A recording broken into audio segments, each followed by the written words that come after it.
All right.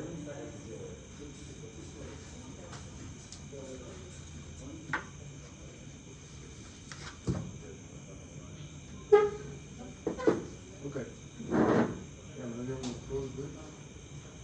Oh, but only because of the flags. All the flags went away. How crazy is that?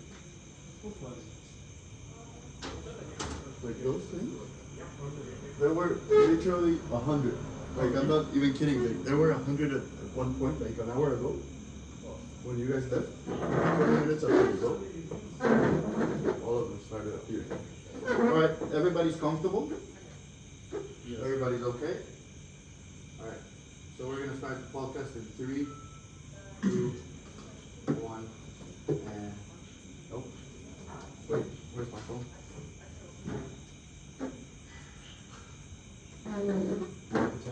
Put your phones on silent mode.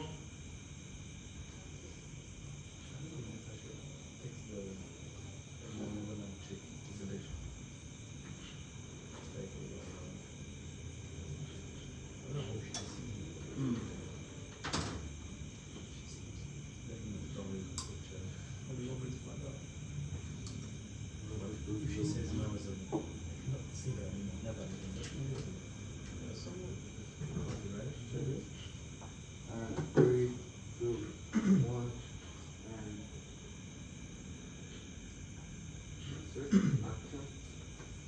All right, welcome to the podcast, guys. What a pleasure having you here. Assalamu alaikum, Habibi. Salam alaikum. Malaikum salam. Yo. Mano Jordan. It's kind of myself. Finally, we have the honor to start the first podcast of Balcony Sessions. So, everybody that's listening, thank you for listening and welcome to the podcast. That was a good questioning about the topic of the day, and it was about Bali. This is our last, well, Tony and me, last 3 days. And sadly, but we'll be back. We'll be back. We have our 2-year visa, so well, whatever happens. But what I was talking to my sister in the morning was, thank you. Like, okay, what does the idea, I think, of Bali, like coming to Bali is like a kind of like an idea, kind of like a dream, kind of like some sort of fantasy of paradise. Of coming here and imagining like, oh, I'm gonna go there and I'm gonna have this best life. And I was telling her like, well, of course that has to do with a lot of things, you know, because some people think about Bali, like outside the people that are not in Bali, like, and these places, this paradise, tropical places, as like kind of like escaping somewhere, you know, kind of like escaping reality in a way. But what is reality, right? The 9 to 5? Yeah. You know what? Like, the right place. So, a little bit about what I think is going to be interesting to listen, or at least my sister was like, oh, yeah, that would be interesting, is what do you guys think, what are your opinions on the true things about you guys have been here living for more than 100 days, literally, more than 100 days, you have the experience of 100 days living in Bali, and about the fantasies, about the, is it really like an escape, or is it really paradise, or does it depend on something else? Maybe a little bit of your stories. So what is your thoughts on that? What you start? You want to start? I can say, like, it was 9 in the morning, and I was talking to my sister, and we were talking about stuff. She's there in the other side of the world. Today in the morning, yeah. And she's there in California doing her things, and I'm thinking about, is this paradise, or is this like escaping reality, or is this reality? But I guess paradise, or wherever, whatever, a comfortable, worth living life, it starts within yourself. So, like, of course, there's probably people, and there are people that come to Bali, and they don't like it, and they're like, oh no, Bali is not what I expected. Bali, you know, they were thinking something like, if Bali's gonna fix their problems or something. Yeah, you know, yeah. but it really comes that paradise, that life that you're trying to go for or get. It actually starts here in your mind. You know, it actually, you feel comfortable somewhere. Doesn't matter where you are, because you're gonna be feeling comfortable. But on the opposite, if you don't feel comfortable somewhere, doesn't matter if you're in paradise, you're still not gonna be there in your mind. You know. Absolutely, of course. So what do you guys? I feel like they kind of come hand in hand. So see, if you're in an environment that you're not enjoying, it kind of suppresses your mind, puts you in a bad place, negative state of mind. And then being somewhere like this can just unlock kind of more positivity. You live in a better quality of life. So then when you kind of have that outlook instead, then stuff will fall into place. So yeah, I agree. It is definitely your mindset, but then your mindset can change directly because of Bali as well. Yeah. 100%. Yeah, because of the environment. Maybe also, sure, it has to do with like you know that saying, you kind of become, or your way of thinking, or you become like the people that you surround yourself with. Yeah. And in Bali, there's a certain type of people that come Yeah. like us. We're here, we meet people like us also, like they're traveling, and some people they decide to stay here for a while. You know? Yeah. There's a load of different kind of like, I guess you call them factions in Bali. So you have kind of the digital creators, and they've all got their own kind of society and places. Then you've got the kind of spiritualist, life coach, lot, and whatever. Then I'd say our group is kind of more general travel experiences and just here for the life rather than any particular aspect, if that kind of makes sense. Yeah, definitely. What about you, Marcel? Come on. I mean, yeah, the thing that you just mentioned, like you go somewhere and trying to maybe escape from something, but you cannot really escape if you're not good inside, right? This is kind of what happened to me when I came here. Yeah. You know, that's a long story. You Go know? ahead. It's like the thing is that my plan was not to go to Bali. It was never the plan this year. It was not at all, you know. I had so many different plans, but yeah. And I mean, you guys know I lived in Dubai, right? And so at the end of Dubai, I met this one girl. You know, so it's a girl story. It's gonna be a girl story. Okay. I love those stories. I don't really like to talk about this, but I have to because she is the reason why I'm here. Oh shit. Yeah, she's the reason why I'm here. It's so funny, but yeah, she's the reason why I'm here. And so yeah, the end of the day, we had like literally my last day. We had our first date, you can say, the last day when I was leaving Dubai. Oh Yeah, we had like a coffee in Dubai, and I was talking. And I was telling her that because she recently broke up like 1 month ago, you know, so that's why I couldn't do anything. But I was attracted to her all the time when I was in Dubai, but I couldn't do anything, you know, because she has a boyfriend. But then in the end, she broke up, and I heard that because he betrayed her. So I was like, okay, fuck, it's I have to do something, you know. So I was telling her that on the last day, like, listen, I cannot enter this plane without telling you that I was attracted to you the whole time. Yeah. And she was like, because she was one part of the friend group, Yeah. you know. So we were like together all the time, and I knew that we were vibing, you know. So and she was literally telling me like, oh my god, why you didn't tell me that earlier? I'm like, what? Why are you telling me that now? You know.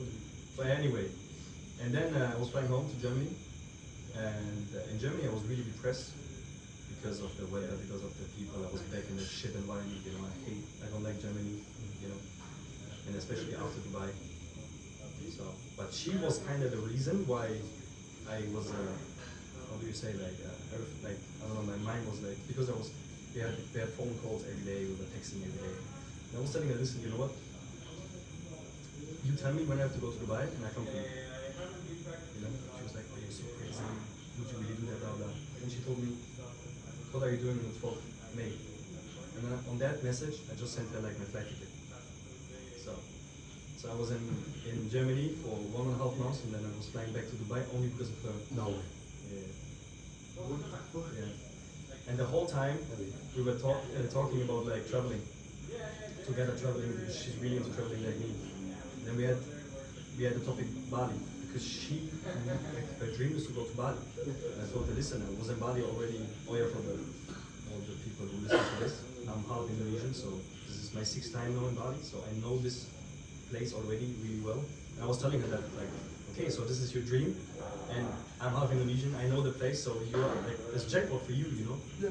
So, oh my god, I would love to go with you. So our plan was to come here in July together. Okay. And then I went to Dubai for her. Everything was fine, you know, like the first day, everything was perfect. I was like, yeah, phone mate, I'm gonna marry her, it's halas, you know? Yeah, it was crazy, man. Yeah, bro. And then from, like, woman, bro, from one day to another day, she was like, I don't know, I was flying to Dubai for her, but then she had no time. Like, one day, the next day, also no time, blah, blah. Oh shit. Yeah. And then, like, after That's such a bitter feeling, dude. then, like, after 2 weeks or something, we met at the same place where we had our first coffee. And she told me that she doesn't have, like the butterflies, you know, on spark. Spark, how do you call it? Yeah, what is no spark? I Yeah. know spark, yeah. She was like, how did that happen? What happened, you know? Yeah. I never got an answer on it. But what were your clues? What were your opinion? What's your theory? I think maybe I give too much. I think it's not healthy to fly 6 or 7 hours for a girl and stay there in her environment only for her. You know, I think it's giving too much. Okay. This is not good. You know, Alright. this is what I think. This is one of my opinions. The other opinion is just she's a psychopath or something. wrong with her. But yeah, this is my. I think I gave too much. I was giving too much. So, and then I was sitting in Dubai and I was like, fuck, man. So I just wasted my time. Fuck, the money comes again, but I wasted my time so much. Like coming here again to this place, Your expectations. and I had such a good memories with Dubai, but now it's like kind of destroyed because of her. You know? Yeah. And I was like, okay, what am I doing now? What am I doing now? Yeah. And so yeah. Dude. Yeah, man, and then I was like, okay, so my plan was to go to Bali, but now that I guess this is kind of over. Oh yeah, fuck, I forgot. On the last day, like when she told me that she has no butterflies, I was like, okay, maybe this is like, it was not healthy that I come here, maybe because you have, she just quit her job and blah blah, a lot of things going on in her life, you know? Yeah, that's another. Yeah, it was like maybe it's like it was not good that I come here into your environment. Maybe we should have just meet in Bali.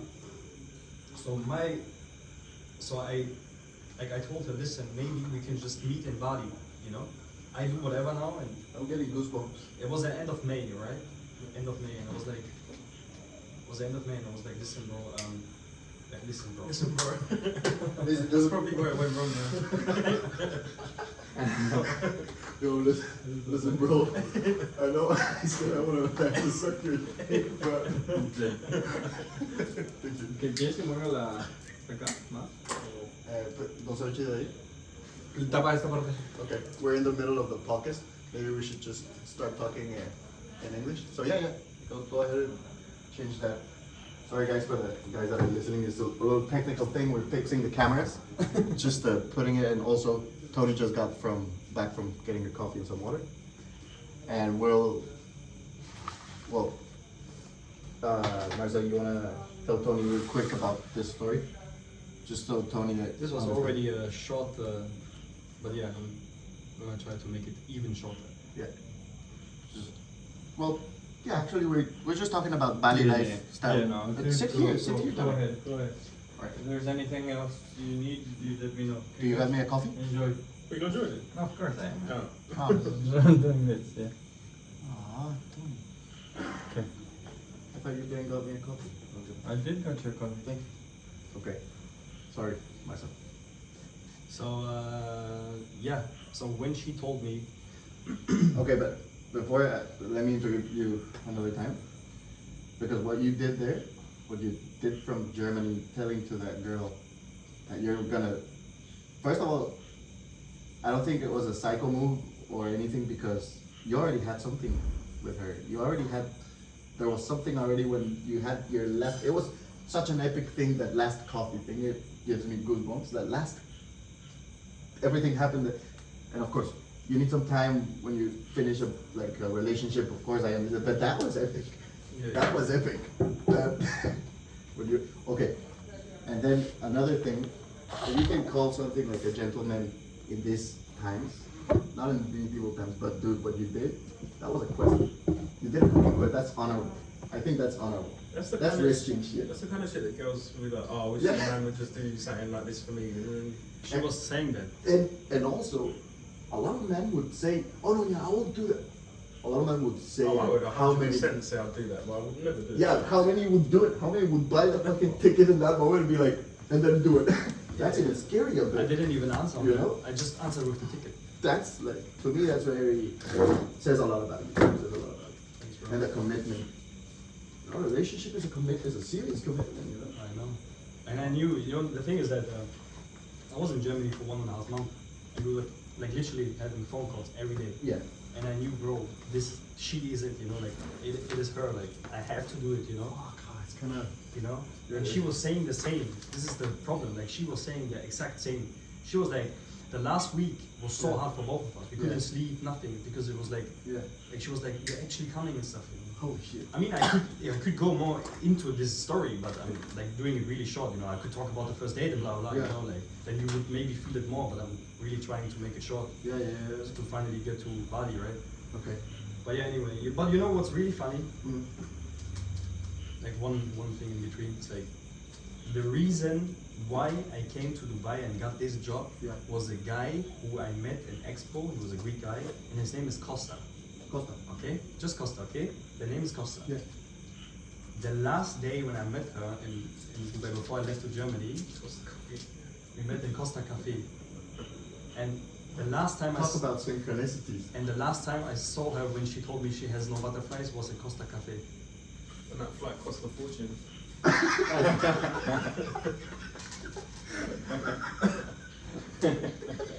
That's crazy, right? Yeah. Yeah. But anyway. So I told her, listen, I give you the space now. Mhm. I think I'm gonna just leave you the whole June in Dubai, and I'm gonna go to Jakarta now, meet my family, and you know maybe we meet in Bali then on the 1st July when we go. Yeah. So yeah, and then I was 1 more week in Dubai. We didn't meet, we didn't text, nothing. I was just in Dubai. That's So so I hard. don't know what's I Yeah. don't know, man. Whatever. So then I was, yeah, man. Even when I left, she knew exactly the day when I left, but she didn't even say like goodbye or like thanks for coming or something like that. Maybe she was pregnant or something. Or maybe it was better for her feelings not to say anything, as if she was already like mentally. Like whatever it was, bro, you shouldn't. I don't know, man. I think it's like at least a thank you that you came or something, you know, Yeah. like something like that. Because I was there 1 month, Yeah. you know, I was 1 month in Dubai because of her, and she didn't even like nothing. Okay. There's another theory that comes to my mind right now, and that theory is about like maybe sometimes we're kind of immature. We could be immature if we're not aware about our patterns of thought, and it could be. I guess this has happened to me. This has happened to me, and it's about the pattern of self-sabotage. You know, and what is self-sabotage is not being aware that you think that you don't deserve something. You were there acting like a man that a lot of women would like to have in a relationship, like a real man that fulfills a promise. You know, and this is like, let's just make this pretty thought about, maybe she was self-sabotaging herself, not Yeah. feeling like she deserved some special kind of love like that. Yeah, it could be that. You know, and then that's why she was like, "Oh shit, this is real." You know, this is not like the other guys. Yeah, Like this could be a possibility in this, yeah. not deserving the love that you would expect. Bro, trust me, man. I wish I could get an answer on that. You know, like, you know, the thing is that when I was in Dubai, the second date, she told me, "You want to come over and you want to get tested." Like, what do you mean by tested? Like, all my friends coming, they want to see you, they want to meet you. Like, okay, I'm coming. Just like COVID-19. Yeah, COVID-19. Oh. Yeah, exactly. No, like how am I and stuff like that. I'm like, What the fuck? like what kind So of test? I came to her place and like her 3 best friends were there. Okay? Yeah. And they were like talking with me and they were like, while we were talking, she's like, yeah, I'm gonna tell her, say her name, fuck it. No, no, don't say. Yeah. She was like, you should marry this guy. The best friends from her. No way, So, dude. Yeah. Oh. Punches the toe. Like her best friends told her that, you know, like you should marry this guy. Like he's God, perfect for you, you know? Can you imagine like the best friends? Yeah, yeah, exactly. That's Yeah. some heavy load of advice with Exactly. someone you really Yeah. fuck. And then, so, what I'm, like, you know, the thing is that, like, there was one night I was out with her and her, like, fully best friend, like, number 1. We were having a shisha in Dubai. And then she went to the toilet, and I was only with her best friend. And she told me, like, I said, I really want you to get her, you know, like, to get Yeah. into a relationship with her. So I'm telling you now the secrets, how to get her. She Yeah. was even telling me that, you know, like, we had those conversations. She was really trying to support me to get her, you know. So my question now is, bro, when I left Dubai and her best friend asked her, what happened? Why didn't it work? What did she answer, bro? What was the answer on this question? This is really what I want to know. What was the answer on the question, why didn't it work? I swear to God, sometimes I'm thinking about like, what did she answer on that? So if you're listening to this podcast, please reply to Marcelo. You know who you are. Just do it, man. Let the man sleep, man. Jesus. But yeah, fuck it. And then I left to Jakarta, man. Yeah. And May. From Dubai. Yeah, from Dubai to Jakarta. End May, start of June. And thank God, man, my cousin was there, and, you know, so I was with someone, you know, like getting Yeah. distracted, you know. He's like 22 years old, he's a cool guy. I was like, Yeah. we were out every day. I was telling her the whole story, you know, Mhm. like he knows everything. Yeah. So, yeah, and I was there like for 3 weeks or something. Yeah. And we didn't text the whole time.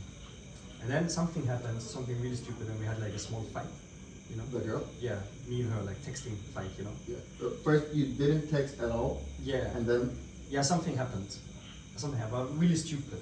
It was her fault, but I did nothing wrong, okay? you didn't talk for that period of time, and then something happened. But you don't want to say what happened. No, it's just like, you know that, okay, I'm gonna try to make it really fast, you know, but I cannot do it fast, man. Fuck. Don't do it fast, dude. This is the balcony sessions. It's Okay. supposed to be not fast. Well, actually, I don't know how it's supposed to be, but don't do it fast. Take your fucking time, dude. Okay, bro. So the thing is that I booked something in advance. Okay, that shit is called Aurora Sky Pool. Okay, it's the biggest building, not the biggest, but like 50th floor in Yeah. Dubai. So when you have the palm, it's like the beginning of the palm. So it's like a 360 degrees sky pool, and there you can see like whole Dubai. Okay, and that shit is really hard to get a reservation because Cristiano Ronaldo and the Sheikh, they met there and made the picture. Oh, and no way. And since then, it's booked out the whole time. So you have to book it in advance, like 2 months or 1 month in advance, you know. So I booked that the same day when I was booking the flight ticket. Oh. And she told me about the butterfly thing 1 day before that day. Like 1 day before that day, you know. And I was telling her, listen, I respect what you like. You don't like no butterflies, whatever. But I booked that thing 1 month ago, 1.5 months ago. Like, let's try to make a last nice day and just go there, you know. Yeah, yeah. We should end this with a good last day, you know. Yeah. And she was like, okay, we can do it. So we went there. I don't get it, but we went there, and she was like, really, even though 1 day before she told me no butterflies at all or something, she was like sleeping on my shoulder, or like in the water, she was like hugging me all the time. I was like, I don't understand what's going on here, you know, like this doesn't make sense for me, you know what I mean? And there we were even planning Bali and stuff on that day. Like 1 day after she told me, she was like, what? We were planning Bali. Yeah. You know, and but yeah, anyway, and so the plan was 1st July, and on that day, oh yeah, not the problem, we had a fight because she was doing Snapchat stories with me sleeping. You know, was doing Snapchat stories with me sleeping and put that on her story. And eventually, her ex-boyfriend was still following her, and that ex-boyfriend, I know him. we were not really close, but we're like, how are you? And That guy. Yeah, that guy who betrayed her. Cafe. The last date. No, who betrayed her. Yeah. Yeah, exactly. The last Yeah, date before. exactly. Yeah. And then he was texting me, you know, like, what are you doing with her, blah, blah, you know, like, I would never expect it from you, blah, blah. I was like, bro, like, what the fuck? So I was telling her, like, why did you do that? Did you do that on purpose? You know, why did you do the story? You know that he's following you still, like. And then she was like, no, I forgot that. I was like, what? You just forget about your relationship that you You were. forgot that? So you put that shit on your story for, you know, so I was right? Like, why did you, like, we have problems now for no reason because you just ended it. And now I have a discussion with someone, even though it just ended. Like, you know, if we are together, I'm like, okay, fuck it, I'm gonna, like, talk with him, like, you know, fuck you. But now you just ended it, and now you put that up, and we don't even have contact anymore, and now I have the discussion with him. Yeah. You know what I mean? Yeah. So we had a fight, and she was like, she thought she's right. You know, like, she did nothing wrong, I forgot it, blah, blah, blah. So we didn't text after that 2-3 weeks. And then after, I was, when I was in Jakarta, I was telling her, like, are we still going to Bali? She was like, you know what, after the last fight, blah, blah, they were really weird, and whatever, plans changed, I'm going now with a big friend group to Bali. Like a big group of friends, like on the 1st July. And then she told me, but if you're there, maybe I can tell you when I'm, like, where we are, maybe you can join us here and there. Like, what? Am I your dog? Like, what do you mean I can join you here and there? Like, I'm like, literally, like, the plan was we go together, and now, like, maybe I can join you here and there. Like, what? You know? And then after that text, I was like, sending a big fucking text, like, you shouldn't, like, the things you are doing right now, like, it's not right, you know, like, the things I was doing for you, I told her that I wish you the best, but you will not find someone who will do that for you. No fucking way, you know, like, no way. And the way you are treating me right now, I don't wish that for you, but you will get it back. I said, you know, like, you will get it back. I don't know how and who will do something to you, like maybe a guy will break your heart or something, but you will get it back, you know, because it's not right. I did nothing wrong. Like, literally, I did nothing wrong, bro. I swear to God, nothing, you know. I get 150% for that shit. And then I'm gonna read her last messages because I never replied to that, okay? Okay. Damn, if she's listening to this podcast. She said on the 9th June at 2 p.m. she said, why are you acting like that? Did I tell you I want to block you? I want you out of my life, question mark? I'm just saying I was upset, that's all. No need to do a big deal. And to be honest, if you fought back in Dubai, I was busy, then I'm telling you, no, it's worse. I have so much on my plate. But again, I don't have any hard feelings towards you. I'll let you know when I book my tickets. And she never told me. Did she go? Yeah, she was in Bali. So she went to Bali, and I know that because from the friend group, one guy is a friend of mine. But we never talked about her, that I have something with her, blah blah. And he didn't know that I was coming to Dubai because of her. She's also living in Dubai. Yeah. But I saw her stories, they are all in Dubai and in Bali and blah blah. So I was like, okay, I don't want to go to Bali anymore, you know, I don't want to see her. Because Bali is big, but still, the chance is high that you meet someone here. Yeah, of course. So I was like, and I knew that they come here for 1 month, the whole July. So I was like, I'm not going to Bali, man. I don't want to risk it, you know. Yeah. I don't want to be, as I said, a dog, you know, like Yeah, the whole yeah. friend group is there and then they meet me and they're like, I don't Yeah. want to do it. And I had a discussion with my cousin, and he's like, oh, fuck it, man. Just go to Bali and enjoy your life, man. Just don't care about her, you know, just go to Bali. Just, you know, like, just go. Like, it's gonna be my 6th time. And he's like, just go for 1 week. Like, okay, man, fuck it, I'm gonna do it. So I booked the one-way ticket to Bali in June for 1 week. The plan was 1 week. I told my aunt, hey, I'm going to Bali, I'm coming back in 2 weeks. She's like, okay, see you in 2 weeks. So yeah, then I came to Bali. And of course, man, I was the dog from her, so I was trying to, no. I was trying to find out where they are. And my theory was on that weekend that they're in Gili. So I was actually driving to Gili only because of her. And Gili is really small, so the chance is high that if she's there, I meet her. Driving to Gili, she's not there. So eventually, she was in Gili 1 week before I go. And then when I was in Gili, she was in Bali. And then when I went back to Bali, she was leaving Bali. So I Oh, missed her. shit. I missed her. Thank God. Yeah, Maybe Yeah, thank sounds God. like a good. Yeah, Thank no, God, dude. dude. Yeah. Fuck. So, Oh my God. Also, and then I'm so glad. I'm so glad that you did it. Oh my God, dude. Ouch. Yeah, bro. Ouch. yeah, man. And then I was in Bali. I knew that she left. And I was like, okay, what I'm gonna do now, man? Now I'm on Bali. And then I was with one local friend. I met him in Dubai. And we did a lot of trips. We went to do something here and stuff, you know. It was cool, man. I also told her the story, you know. He was like, we were doing a lot of things. Yeah. He was kind of distracting me. And since then, I never left Bali, man. I just stayed here the whole time. I just never left. Yeah. Then I met Kenny. Then I met you guys. Yeah. Just never left. I don't know. Yeah. Thank God too. That's how I'm here, man. This is the reason why I'm here.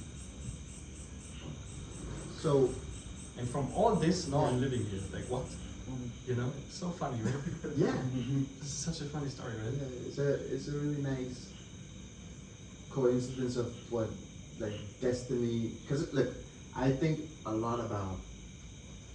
I believe in like the law of attraction in the way that what's in your conscious mind and in your subconscious mind, whatever you're thinking the most in your daily habits, your daily routine, that's what's gonna start happening, or what's been happening for a long time, you know. So I guess what I'm trying to say is, how are you feeling living in Bali for this, since that day?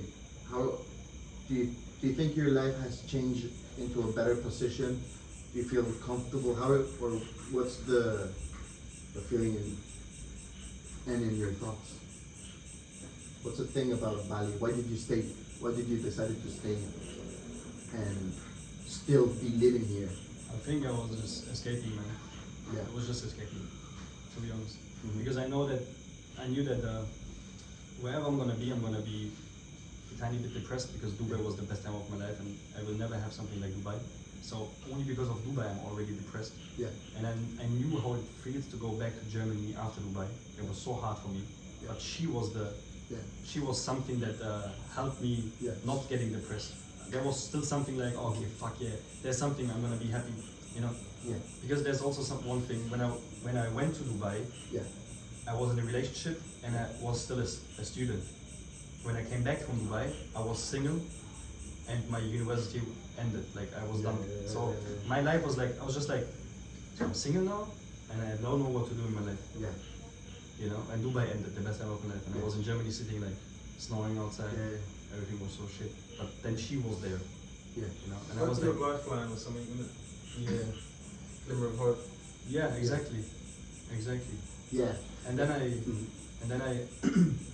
and I was like, okay, Marcel, if you leave Bali now, after all what happened, if you leave Bali now, you just said it for 1 week, if you leave Bali now and you go back to Germany, Yeah. you're gonna be dead, you're gonna die.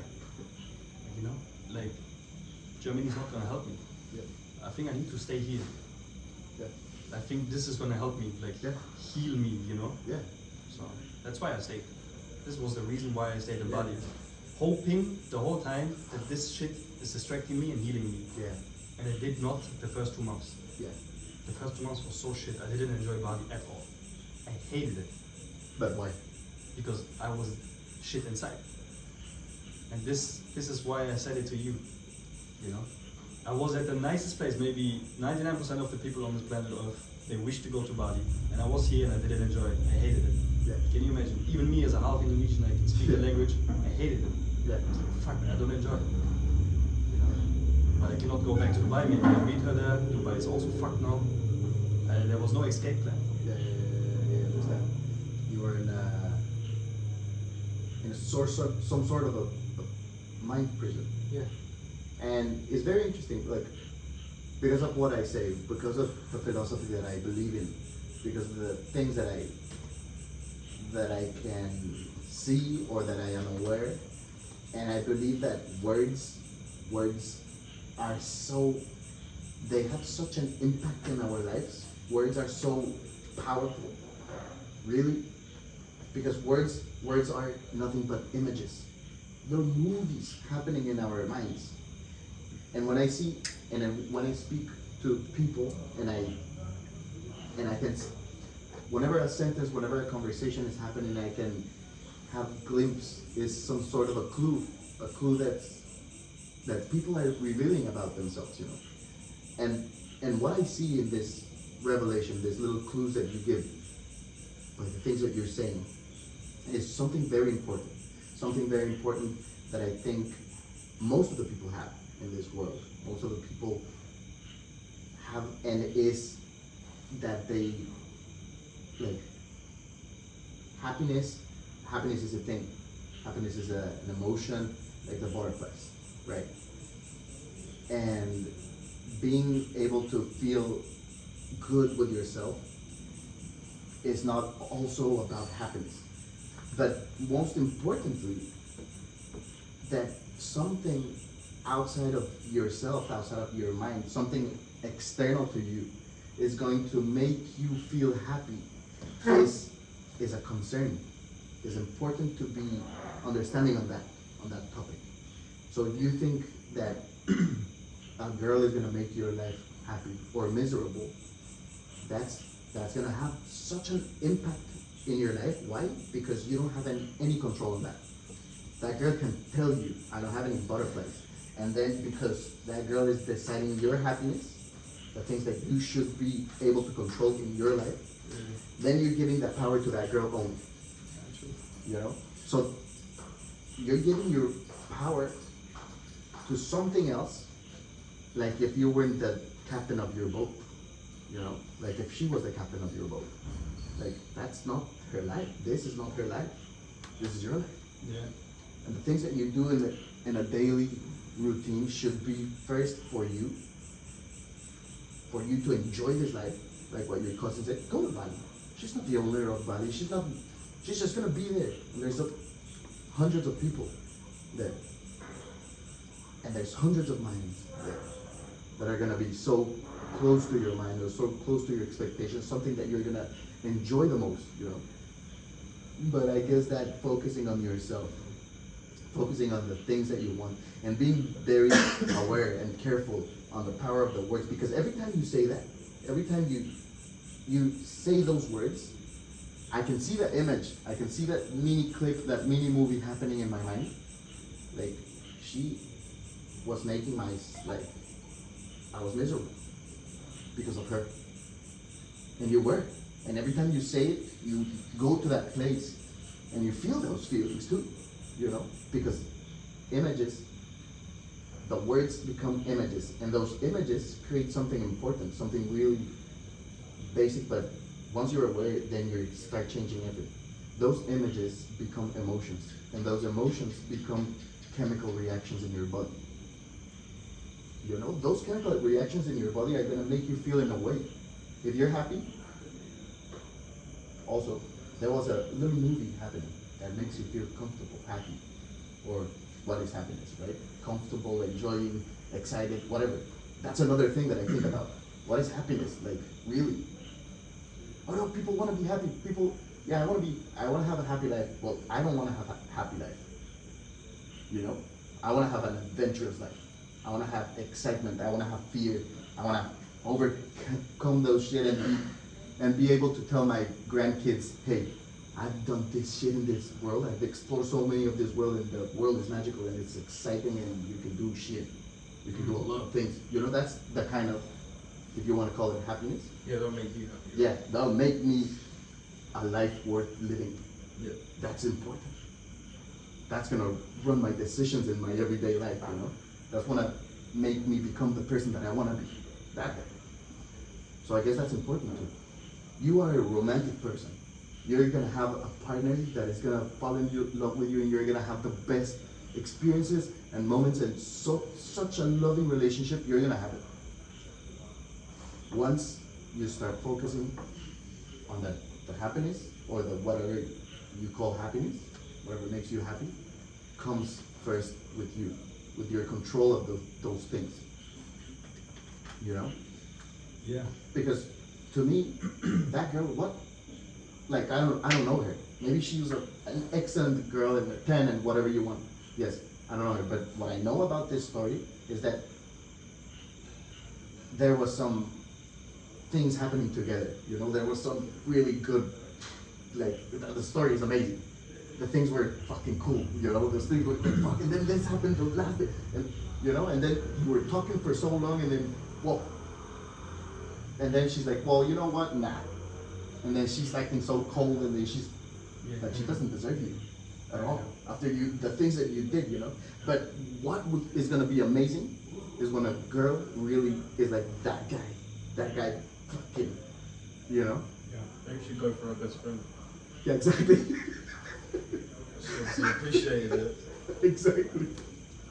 The thing is that, you know, I think that everything happens for a reason, right? 100%.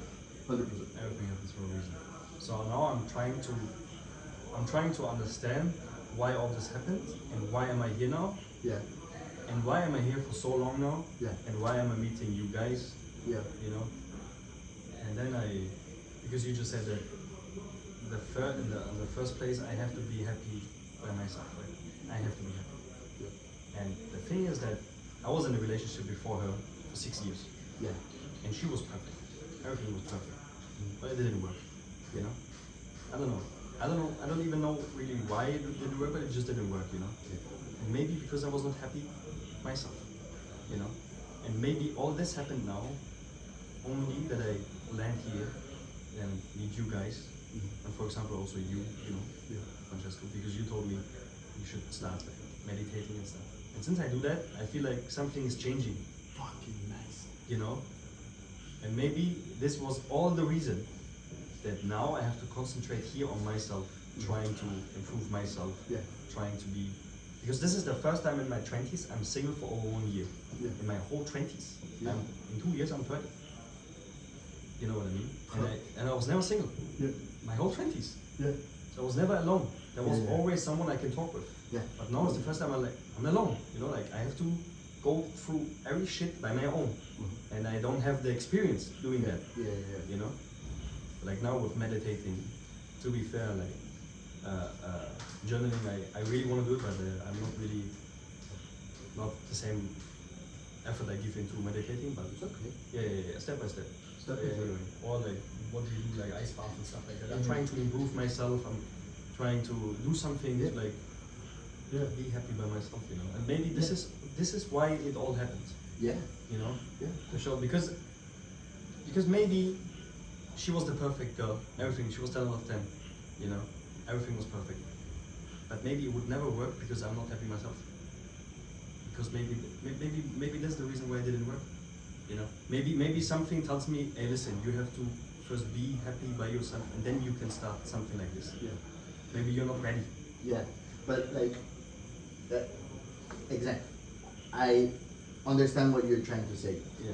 but still, listen, like this, because this is a philosophical thing. Now we got into this philosophical topic that I see, and if happiness was if happiness wouldn't exist in the vocabulary, the word happiness, then what would that word be instead of happy? If you were what?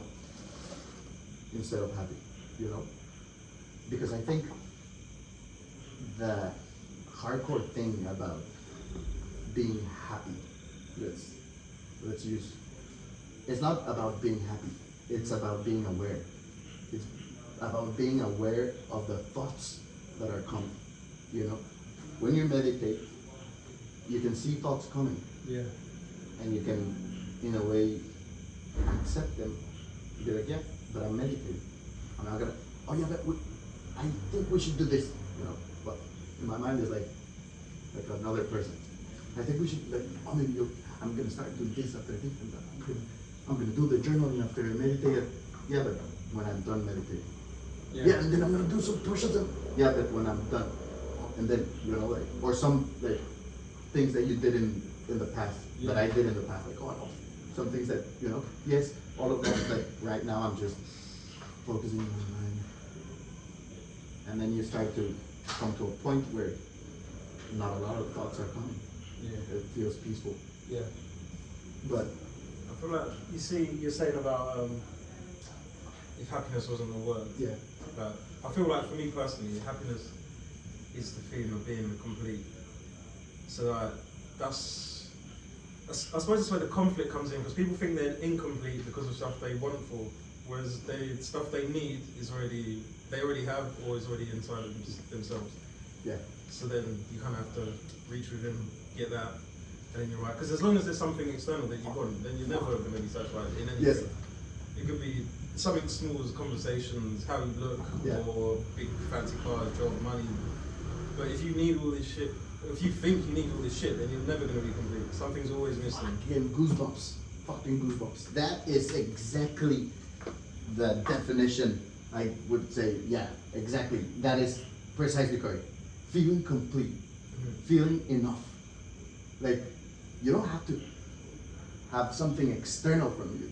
You're already complete. You're already enough. That gives you such a satisfaction and a peace of mind that all the possibilities of your life, meeting this amazing girl that you're gonna meet, starts just like, whenever it happens, it's gonna happen.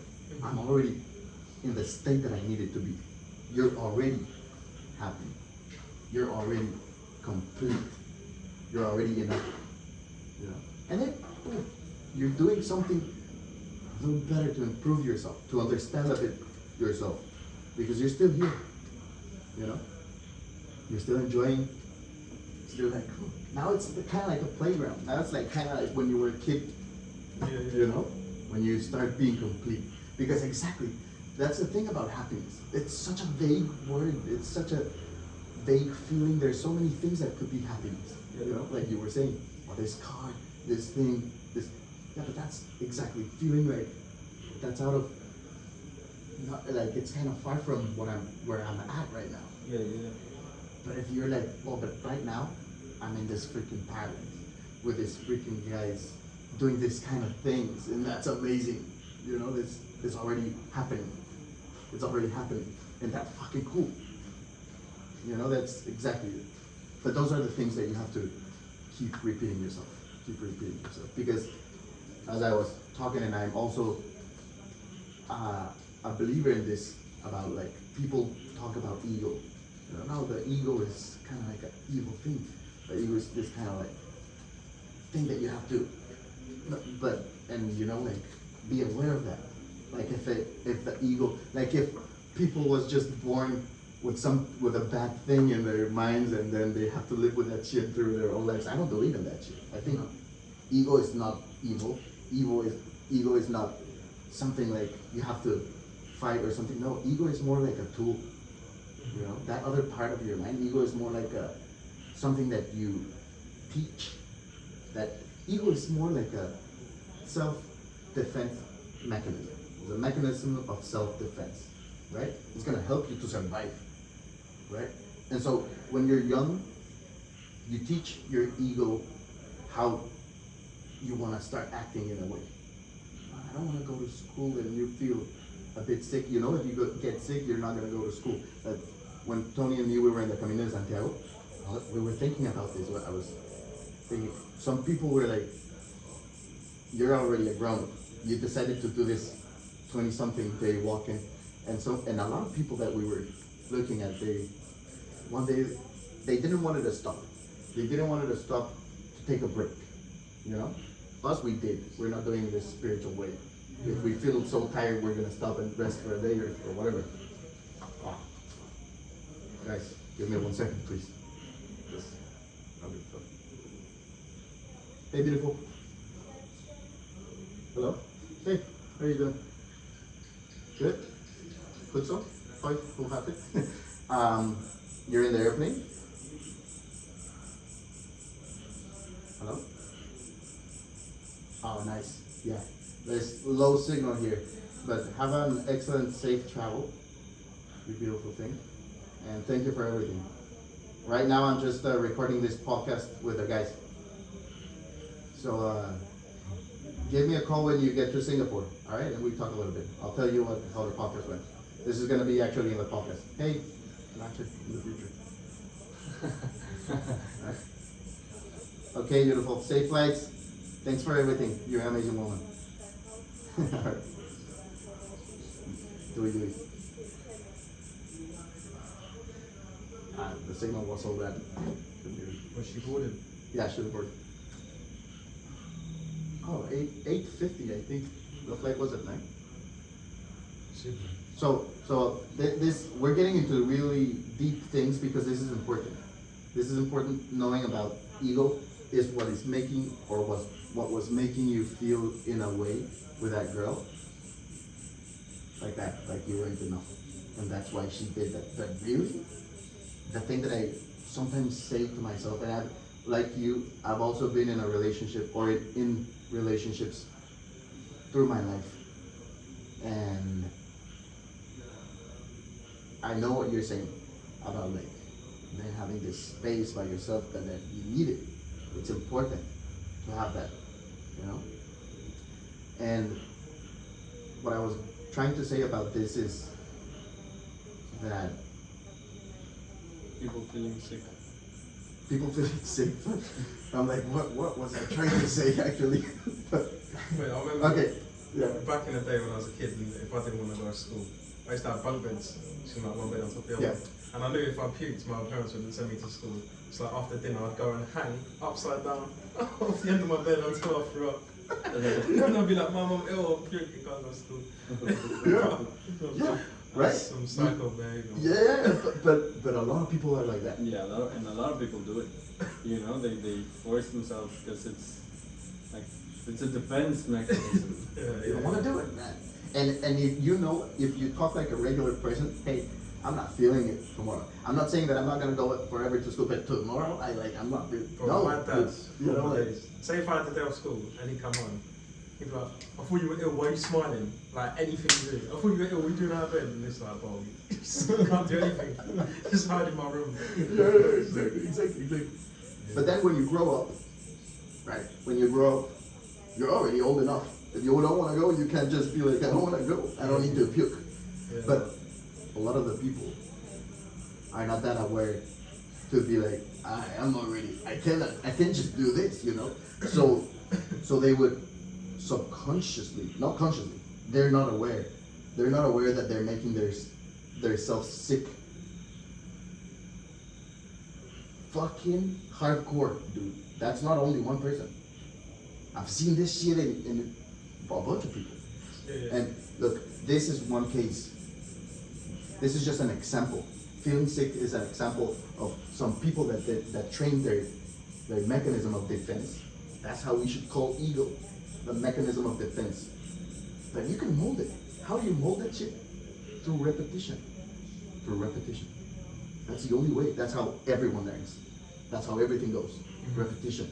That's why in the news, that's why they repeat so many times that COVID was like this, and then everybody gets into a. I'm not saying like, but this is an example. Also, Yeah. you know. So I guess there's a mechanism of defense there. And what I'm trying to say is that if I was in a relationship, and now, I think maybe I fucked up in some past relationships. I didn't do enough. You know, I didn't do the things that I could have done or said to save the relationship in a way. Okay. My mind is telling me that, the ego is telling me that, or this other voice is telling me those things that I know. It sounds like my voice and everything, but I'm not being the one that is thinking about this. I can listen to this shit, you know? If you're aware that there's this other voice talking, that it sounds like your voice, but it's not you. So okay, that's the mechanism of defense. So okay, now I understand that you're saying that I didn't do enough, blah, blah, blah, blah, whatever. Okay, so when a relationship is over, when everything this happened, and you did do the 100% and more, and you did it, you did the plus, you did. Yeah. Okay, now you can feel satisfied that it wasn't because of you. You understand? It wasn't because of you. Just like you feel insecure, just like you feel some way, she as well has to deal with her own shit. She as well has to deal with that mechanism of defense, being like this, like that, like that, like that. So it wasn't you, your things. you stumble upon a person like that, and sometimes the best thing to feel enough, to feel complete, to feel just like in peace, is being, I did what I had to do. You know, I did already the things that I had to do in terms of this relationship. I did the things, you know, it wasn't on me. Because you did, boom, boom, boom, and you even was gonna go to the flag, you know.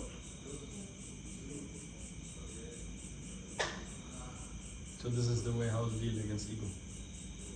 You want to try the same means? What I'm trying to say is that ego is important, being aware first of the things that happen. Because this is what I was thinking. I was literally thinking like maybe I did something wrong. Yeah. Right? I was like thinking, okay, what did I wrong? Yeah. What did I not do? What did she maybe expect and I didn't do? But then on the other side I was like, oh fuck man, what else could I do? Right? There was nothing I did like all. Yeah, You know? you did the things that you have to do, you know. Like, Yeah. But then on the other then I was thinking like maybe I did too much. Maybe that was the problem. maybe that was a problem too. You didn't do too much. You know what I mean? Like, if that's too much for her, then she's just not grown up enough to kind of deal with that. Like, Yeah, if you're talking for months and you say, oh, we're talking about coming to see you, then you go see her, and then she gets spooked. Like, what, is she your horse? Like, I don't understand. Where are you running from? You've just built this up. It's not like it was a Tinder thing and you've just suddenly dropped everything on the floor and never met. Like, Yeah. oh, it's weird, man. Yeah, and this is a really nice topic too. This is a really nice explanation. I use that explanation too because once you understand that, like we do, in the same way, because we talk about that, the horse thing. Dude, the horses, man. Yeah, it's horses. screwed like a horse. They get scared if you go too quick. They're a bigger fucking animal, bigger than you. They could fucking kill you if they wanted to, but they get scared when you go too fast. When you start understanding the psychology behind something that's happening, then you can start. This is very manipulative. This is very fucking hardcore, black fucking manipulation. But that's the truth. That's the truth. You understand that because you're aware that you're feeling the same things too, or you would. You understand because you're on a level that you can be so empathic that you can put yourself in that position of that person and be like, if I did that I was that person, I would feel like, so what should you do if you want to be a fucking smooth motherfucker? You can't do any more than wear your heart on your sleeve. So if you've done that, fully 100%, and they've not taken it well, then that's that. Yeah, in this case, you already did the things that scare the horse. But That only goes I for the don't next get one. why that would scare her. Yeah. The whole no. thing before. This is a and different scenario. If you went to this is for the next scenario. yeah, of course. Right, just in Marcel's situation, like, say like when you told her that you liked her and she's like, why didn't you tell me before? But she's only been single for a month. Then she's probably had feelings towards you while she's in a relationship. You've then acted on them. You spoke for a month or whatever, calling every day. Then suddenly you can finally go and be with her and spend time with her, and then she doesn't want it. Yeah. But then that comes around that whole closure thing of why does that happen? Although it's not easy, it's easier said than done, but that doesn't make a difference. Like, you're not going to redo that to get her back because, as Francisco said, she doesn't deserve you. And then you've done everything you could, so you can just take kind of satisfaction in that. And Exactly. And the expectations of the other person, man, like the feelings, you know.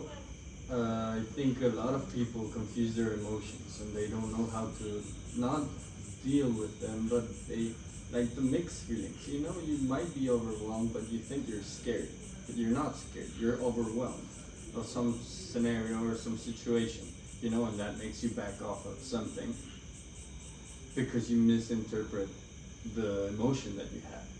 So I think that also could be like a case, like in that scenario, like if you put a lot of things, a lot of emotions, and you can feel a variety of emotions that you don't know how to handle them, and then you get like confused because you're not dealing with your emotions and feeling like, okay, I feel this good thing that I don't know how to express it. So you don't express it, you recruit it. Like assimilate. Yeah, and like Absorb it. Yeah, so you never really expose it, and you think it's a different emotion than what it is, you know, like, and I don't know, like, I think it was a good thing for what things happen, but that right, like into the ego point of view, it's not that you did something or not do something right. Like it's you training yourself. Like you did what you had to do and that's it. You don't have to ask yourself, like rethink, overthink. It was like it was. And you did what you had to do. But once you're more aware of it, like, okay, this is what I'm doing now, and this is what I can give, and respecting yourself and your emotions, then at the point where something comes in the future, and then something like that happens, and you already understand that you're not fighting against yourself, and you have your own values and limitations, then you're like, okay, this is what I did. I did the best that I could. I'm not gonna feel bad for something that why am I gonna feel bad? I did what I had to do, and I felt what I felt, and that's it. I'm not gonna feel bad about my emotions or what I ever thought it was. It was that. That's it. If somebody is not like putting back the same thing as you are, then that is it. You know, there's not a bad feeling about it. Like you shouldn't feel bad about what you did. And you shouldn't feel bad or overthink about what they did, because it's pointless. It happened, and you cannot do anything else. You know, you can talk it through, but honestly, would you really like to? Because you already experienced it. You already experienced the reality of like what things are in a small scale, in a short time. You already dealt with it. So would you? You had like the free trial. 30 days on, you know, you already had it. Would you want it to have like, do you imagine what it would be in a year? Or in 5 years? You already had it. So you just like, it was what it was, thank you, that was it, and I actually am grateful that this happened. Because then the reality is that I don't think I would really appreciate it. It would fuck you over. It would scrub your mind, man. Because you wouldn't understand, like, oh, what's happening? Like, are you into me? Are you not into me? Like, what are you doing? That for a day or a week. Or? I don't know. Yeah. Also, what the point that you were talking about, mixing emotions is such a hardcore thing, because I don't know if you've seen this video of this guy explaining something. Like he's talking about kind of like even tricking a little bit the brain. I'm feeling anxious. I'm feeling anxiety, and this guy's like, or am I feeling anxious, or am I feeling excited? Because the sensations and the symptoms of being anxious are really very similar to excitement. You know, your heart starts pumping like that. You know, that guy's like kind of like tricky. But exactly, if you cannot even discern between your emotions, that's a topic. And about fighting with yourself. Like, oh, I did this, no, but I didn't. But I did everything. Yeah, but that's where I'm talking about the ego. That's a part that you have to train. You have to be your friend instead of your enemy. You know, you have to be your, like, let's fucking do this. You know, together. Meditating, writing in your journal, procrastinating. Well, that part of yourself is not doing it because of a reason, and you're not aligned. Okay, when we were young, when you and your self-mechanism of defense were young, it was cool if we puked. It was cool if we were feeling sick because of that. But now we're old. And you can die from that. Like, Yeah, and then people, yeah. you can die from that. Like, that makes an area look, but that's like, if you don't understand that you get sick because you want to, like, in some ways, like, I don't want to do this, so I'll act as if I was sick, and then you get sick for not doing something like that. Yeah, or another scenario. But doing that for a long term of period, dude, you're gonna get sick. Eventually, you're gonna get really sick, and then you're gonna, because you're not facing the reality. Is like, I don't want to do this, man. And then you're forcing yourself unconsciously because you know that you did that as a kid. Yeah. But you're Or, like, yeah, but or exactly that same scenario. But this time it's like not going to school. But some other scenario would be like I remember that when I was sick, I got attention from my parents, from the people that I loved, and they were like, "Oh, are you okay?" So now when you want attention, you also go sick. But I'm not saying that that's your case or any case here, but that's cases too. The cases where there's this, what's the name of that syndrome? There's like people get chronically sick about shit. I don't remember what's the name of this kind of like it's kind of like a mental, but basically. Stockholm, is it? No, that's when someone kidnaps you. But I know you like that. I know you're planning something with him. So, Munchausen syndrome. Munchausen syndrome. no, it's something like. But you know what I'm talking about? Yeah. When you get sick and there was nothing but then you're really sick. But that was also a mechanism of defense for you to start like that happens to like mainly like I guess women like mothers when they want their kids together and then they or something like that. I don't know but I kind of can understand that also could be a mechanism of defense of the ego to use you're feeling like really sick and then uniting the family and then or uniting the people like taking care of you like but they're constantly through the whole year feeling like you know and that's the thing that's the relationship that has with people that person and that's how you can what's the name of that there's a clinical term for that shit.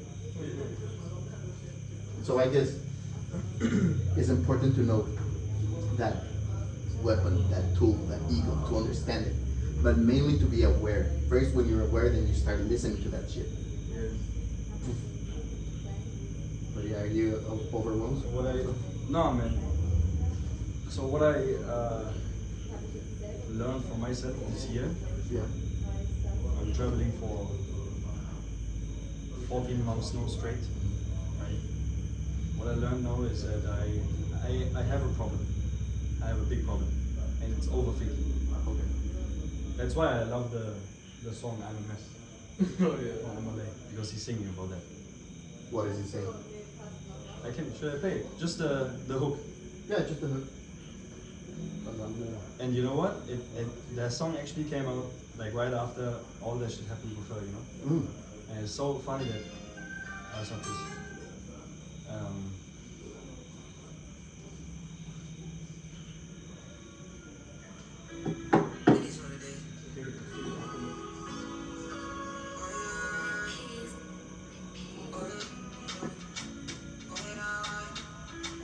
Let's listen to the first.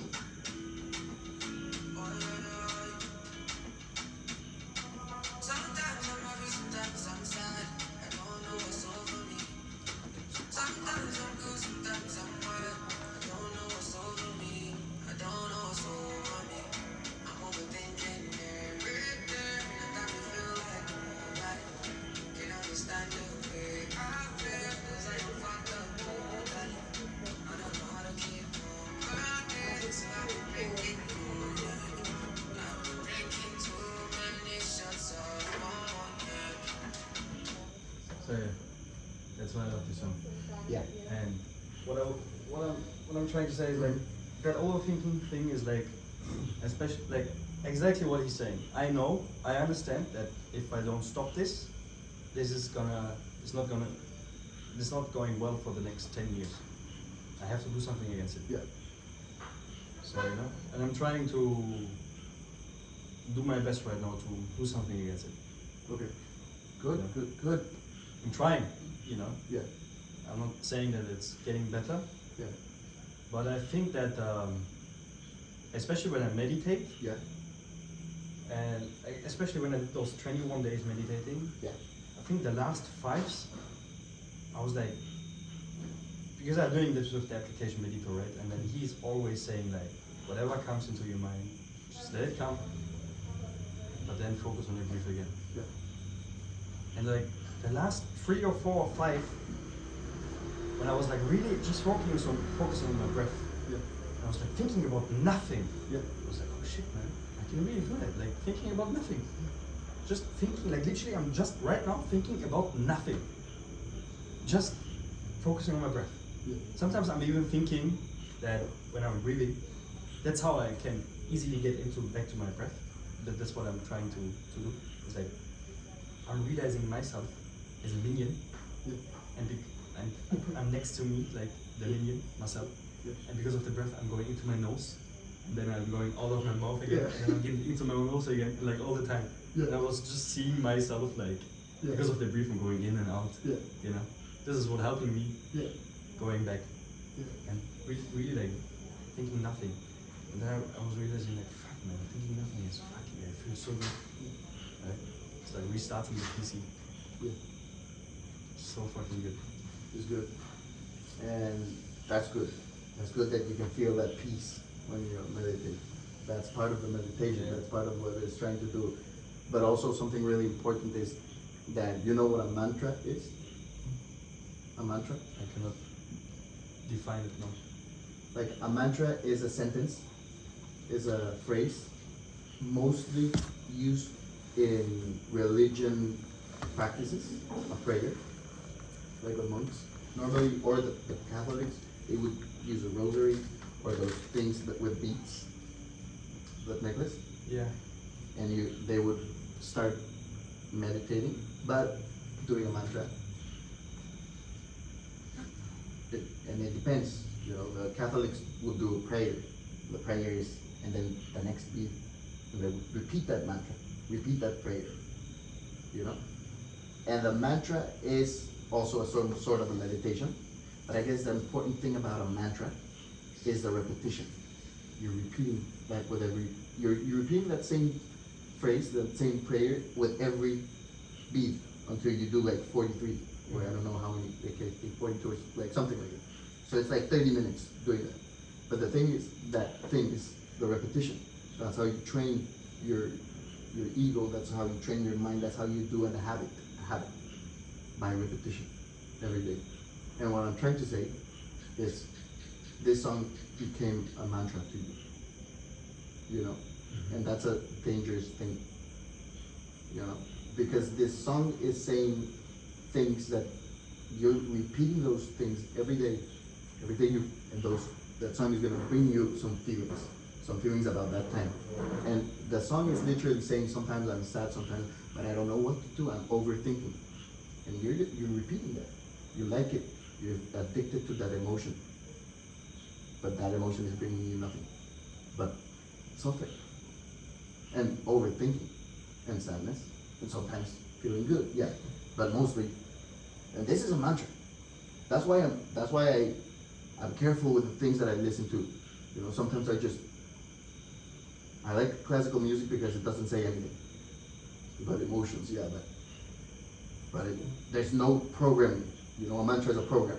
A habit is a program. You program shit into your subconscious mind until it's deep rooted there, that you don't have to think it anymore. You don't have, that's subconscious. That's automatic. You don't think about it. You just do it. And this is doing that to you. And this has been doing that to you. This repetition of this song. It's a cool song. I like the vibes. But the lyrics is a prayer.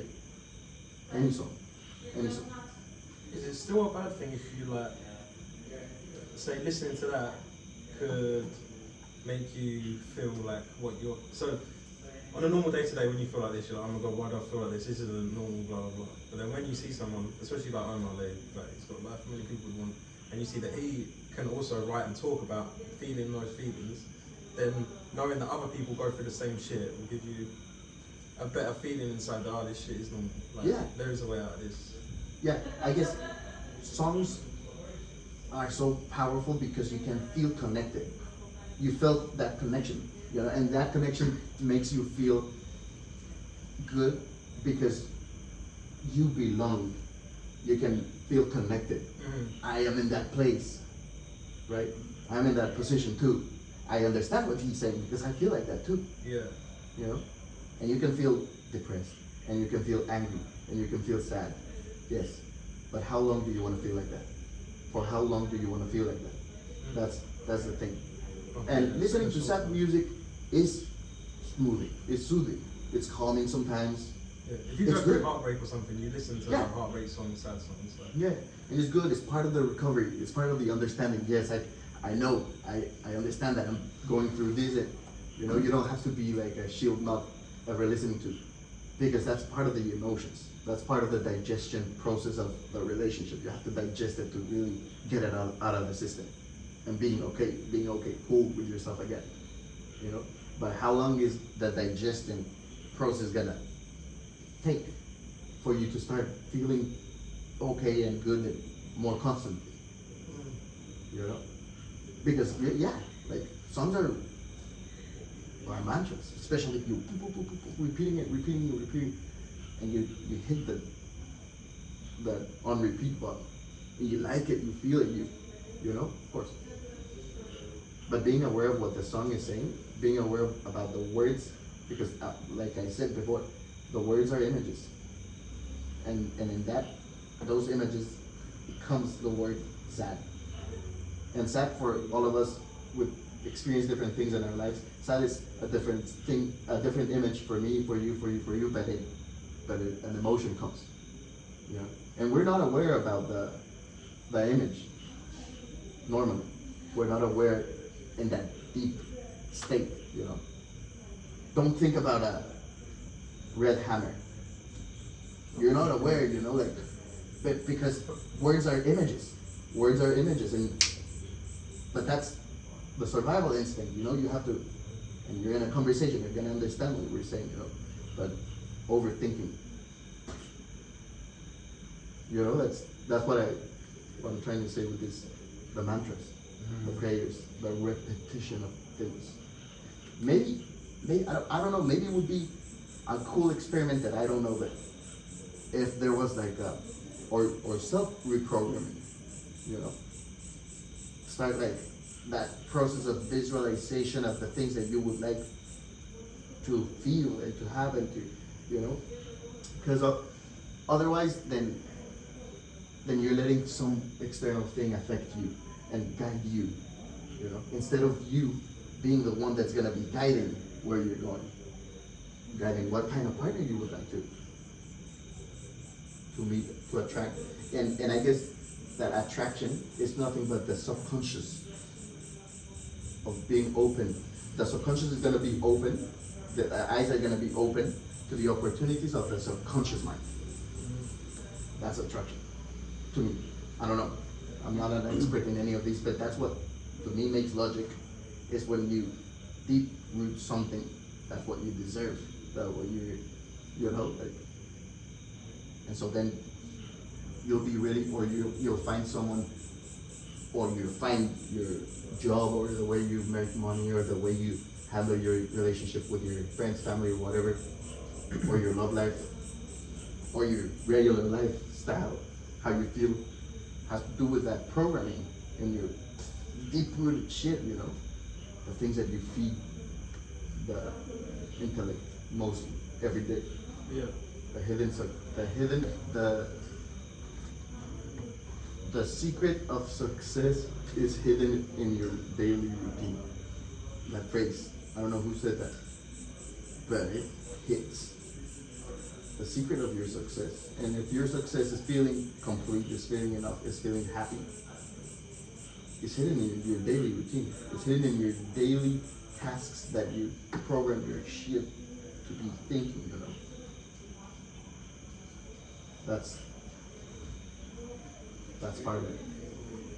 But you can change it to the better, to feel better. That's as important. Visualization is important too. 100%. Manifesting, because it feels good, you know. Instead of having feelings, what are you gonna dedicate your energy of your brain to focus on? things that are not gonna be cool and feelings that are not gonna be cool. Oh, this happened, this, and remembering things of your past that might not be very helpful, or focusing on something that could happen, a possibility. Maybe you meet a girl that is a 10 and that is also really loving with you and boom, boom, boom, and you do this crazy thing, and you start fantasizing about that, and now your energy focuses on that topics more than on the past. Then you're giving more energy to this part. Then your subconscious mind is starting to think about that more because you're feeding that energy thought, that focus to that section instead of that other section. You don't give that section that much importance. It's there, you can understand it, it can come, but when it comes, you cannot just subtract it.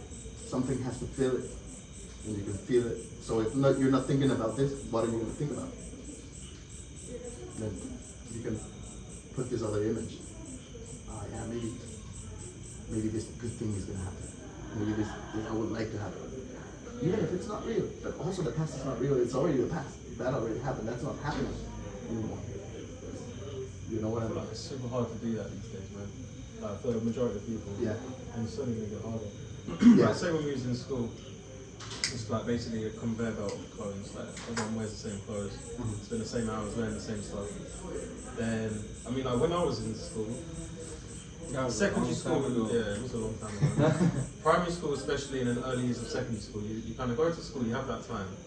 But then when you finish, like your day is your day, and probably not a lot of students would have the same day. Like you go out and do whatever with your mates, Yeah. and then you'd have the stuff you like, the skills that you have, stuff that you would dream of, and there'd be a mass variation. But now, so I'm saying already now, I feel like it's hard for people to think within themselves without the external pressures and forces and whatever. Yeah. I feel like kids now, they're in that same school, the institutional kind of system, but then after school, everyone just does the same stuff. Everyone's following the same stuff on Instagram. If you're not, you're getting pushed it. TikTok algorithms. Yeah. Like you only have to look. If you look on the e-commerce or something, there's thousands of videos of all the same shit. And I feel like everyone's gonna be kind of in this whole like lineal. They just you take on what you see. Like that's your environment, and I think everyone's gonna be lost. And they ain't gonna have a lot of hope, man.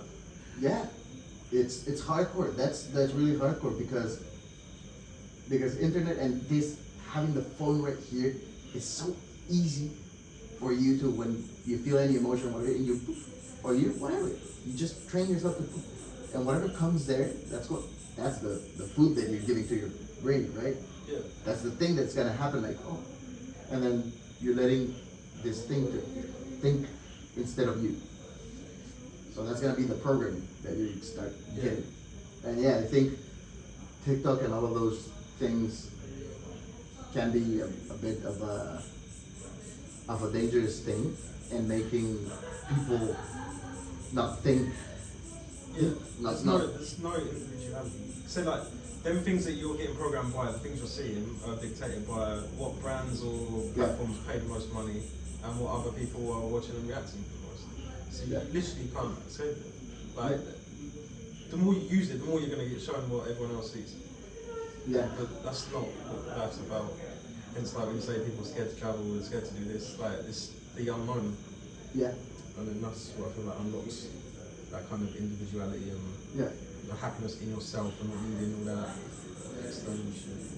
Yeah, exactly. Maybe that's exactly why people can feel more depressed and sad because the not individuality, that not like thing. It's already everybody should have this to be here. This is the definition of happiness. This is gonna tell you what happiness is. Instead of you figuring out like maybe happiness is not that shit for me. Maybe happiness for me is an adventure. Maybe happiness for me is a fucking this shit, you know? And that not because it's happiness. It's not the word happiness. That's why I think even the word happiness is kind of dangerous because it's so vague. It's so vague, like. Well, that's kind of why I've come out here because I've been working for how long? And like when I was like 19, 20, 21, Yeah. for all them years I was earning good money for my age, and it didn't make me happy. I used to gamble a lot. The money I didn't value, I literally spunk it all. So I knew that kind of wasn't what I was looking for. I didn't get a lot of people, oh, don't work for 9 to 5, be self-employed, do this. And I was doing that for years, working from home. And like my friends who worked in offices, they'd be like, oh, you're so lucky you do this. But I hated it. Yeah. Like, I wouldn't see anyone like on the day to day, and then when I do see people, they either come to mine or I'd go out and drink, like something destructive, like Yeah. nothing that's gonna help me. And yeah, I was just doing that for years, and then it just got to a point I was just fuck, there must be more to life than this. So yeah, I was like, let me go live somewhere else, because I'm very laid back, but then that comes at a cost, because I'm also like, I get comfortable easily, Yeah. and I don't push myself, and I think that's kind of come from when I was in school and that. I had and I still have a very good memory. So a lot of stuff in school I wouldn't even pay attention to, Yeah. and school you just have to recite what you know. You don't necessarily even have to understand it. Yeah. So I would remember what I was told, and I'd get good grades in school without really trying.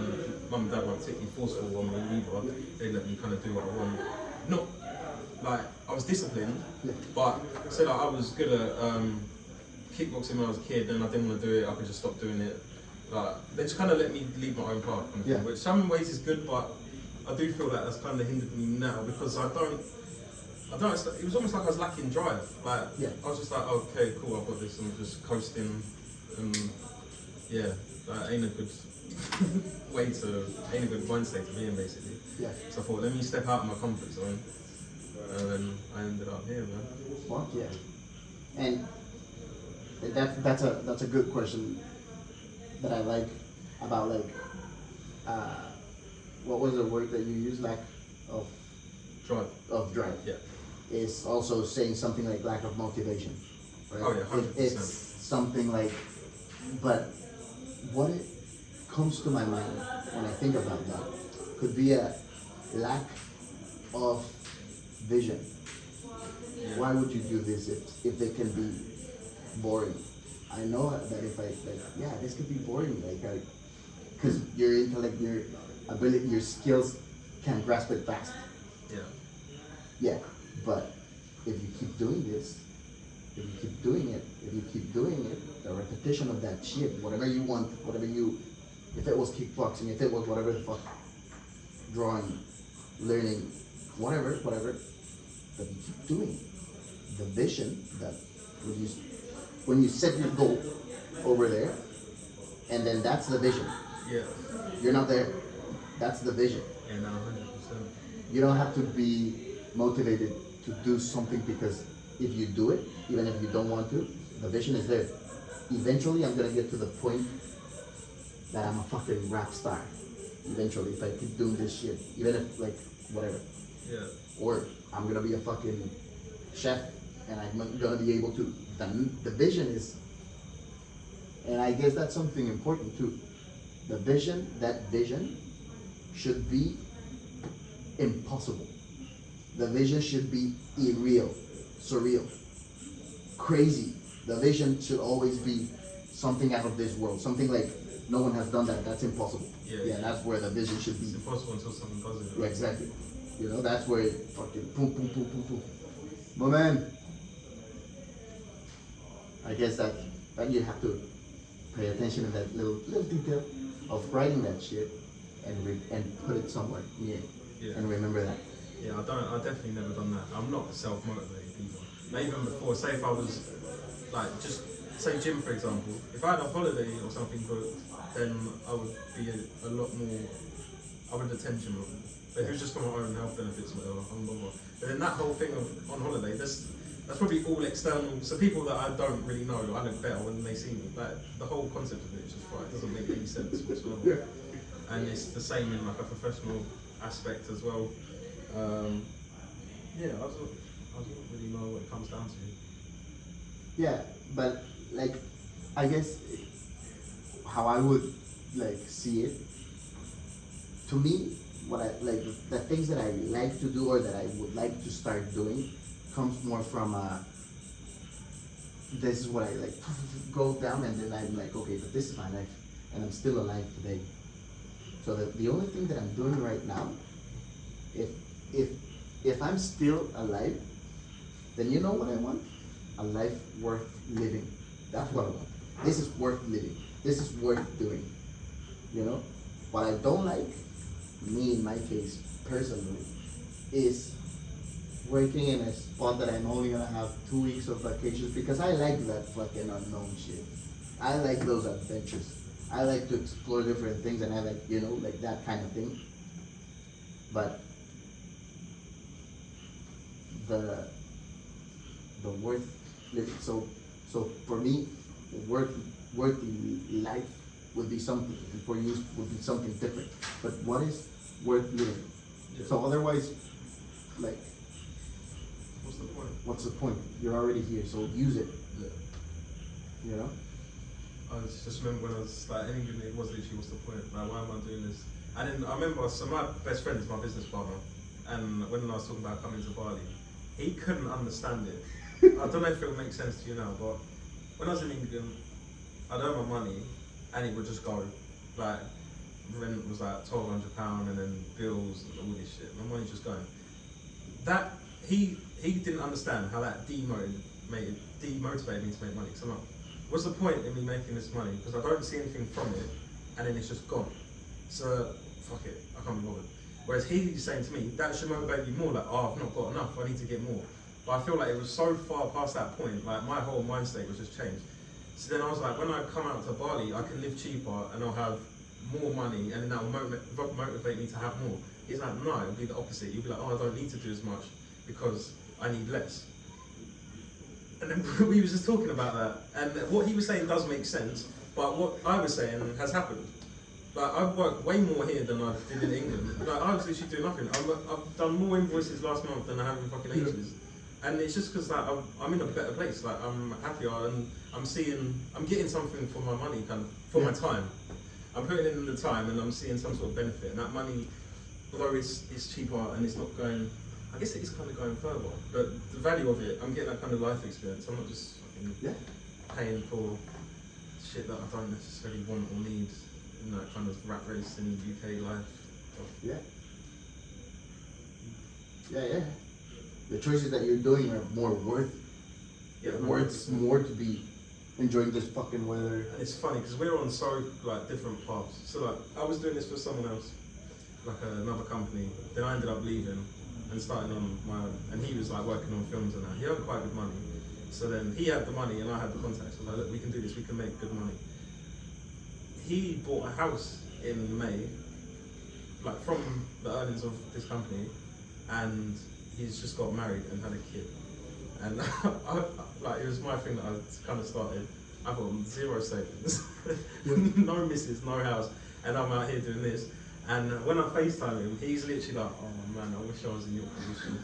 And then what he's got is the whole shit that you're kind of working towards your whole life, where you're on that conveyor belt through school, you get this job, you get this, you get a mortgage, like that's the end goal. And he's like, oh man, I'd so much rather be where you are right now. Yeah. So that, everything that he's not unhappy, he's definitely not unhappy, but he's definitely not complete. Yeah. I'm not saying that I'm complete either, but for me personally, I don't wish that I was at home and had a house. Yeah. Like, at all. Yeah. Not at all. Yeah. And also, I guess when I started doing the things that I do, and what my life became started, because I was in a relationship with a girl. Yeah. Just one thing, okay? Yeah. It's funny because you just said it, and like 16 hours ago, one friend of mine made this story.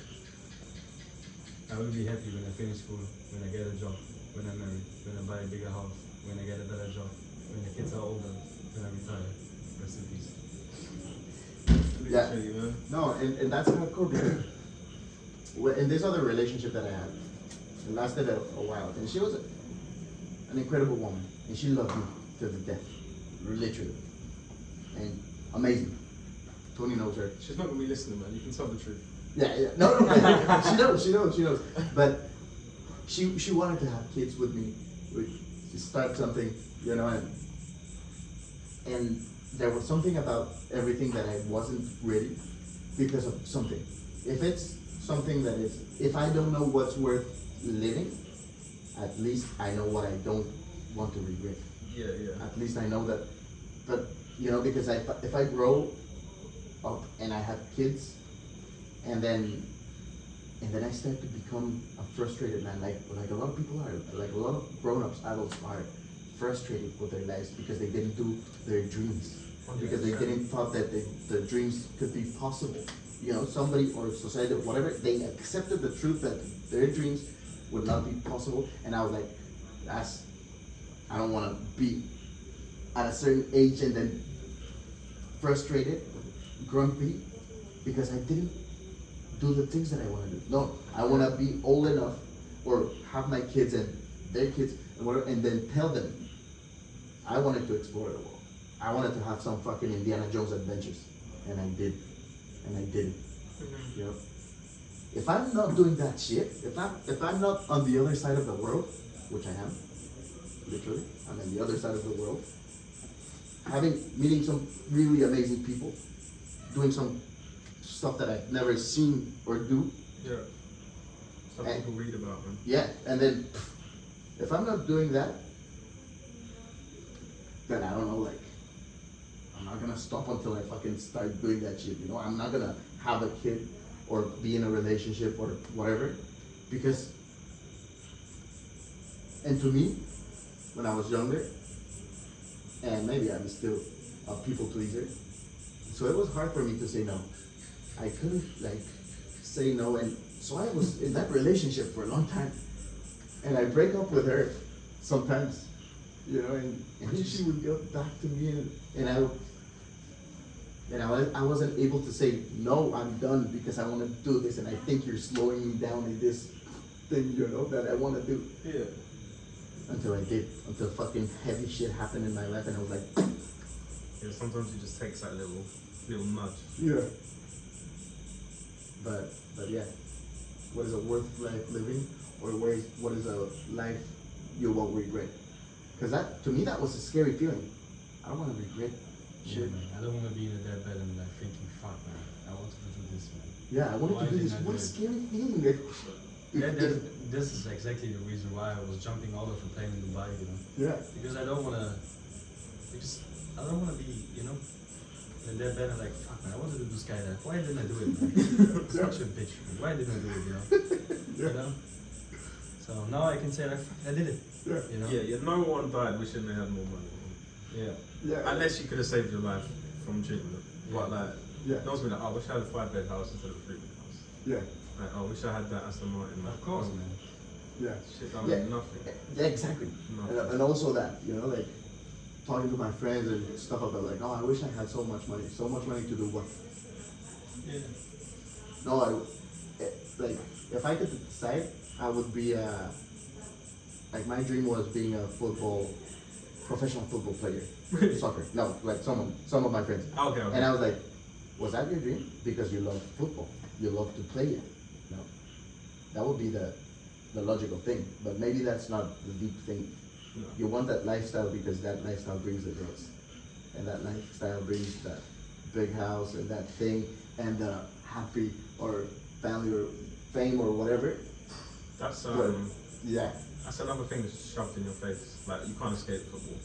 And then just take the top leagues in England, for example. You've got the Premier League, 20 teams. Or say just for easy maths, there's 25 players in each squad. So what's that? 500 players. Out of the whole population of England, there's only 500 people playing football and earning like a rock star amount of money. yeah, And 60% of them now have come from overseas, so they're not even English. Then you drop down the league, maximum you're probably earning is maybe, if you're playing for a big team, you could maybe get 20k a week. Still good money, but there's professions that you can earn 20k a week in. But you don't see that. But when you see the kind of the music, all the mainstream stuff, football and that, so you're like, oh shit, I want to do this, I want to do that. But I don't think people do, because after that you're looking at what, £5 grand, £7 grand, then a couple £100, and you're away, you're playing football. Like, I think people don't actually think that that's what they want to do, and the chance of becoming a professional footballer is so slim to none. And then even if you are professional, that bottom tier professional, a lot of them have a second job because you're not actually earning enough money. You're not gonna, well, not to kill people's dreams, but the chance of you becoming Cristiano Ronaldo and getting $200 million a year, no, slim yeah, to Oh, even- fucking none. And even Exactly. that, you know, I was I was listening to the interview of Cristiano Ronaldo. I don't know. Did you watch it? No. You should do it. It's really good. It's so fucking good. Yeah. And you know what? Like that guy, best, maybe, I don't know, maybe one of the best, or maybe the best soccer player ever. Okay.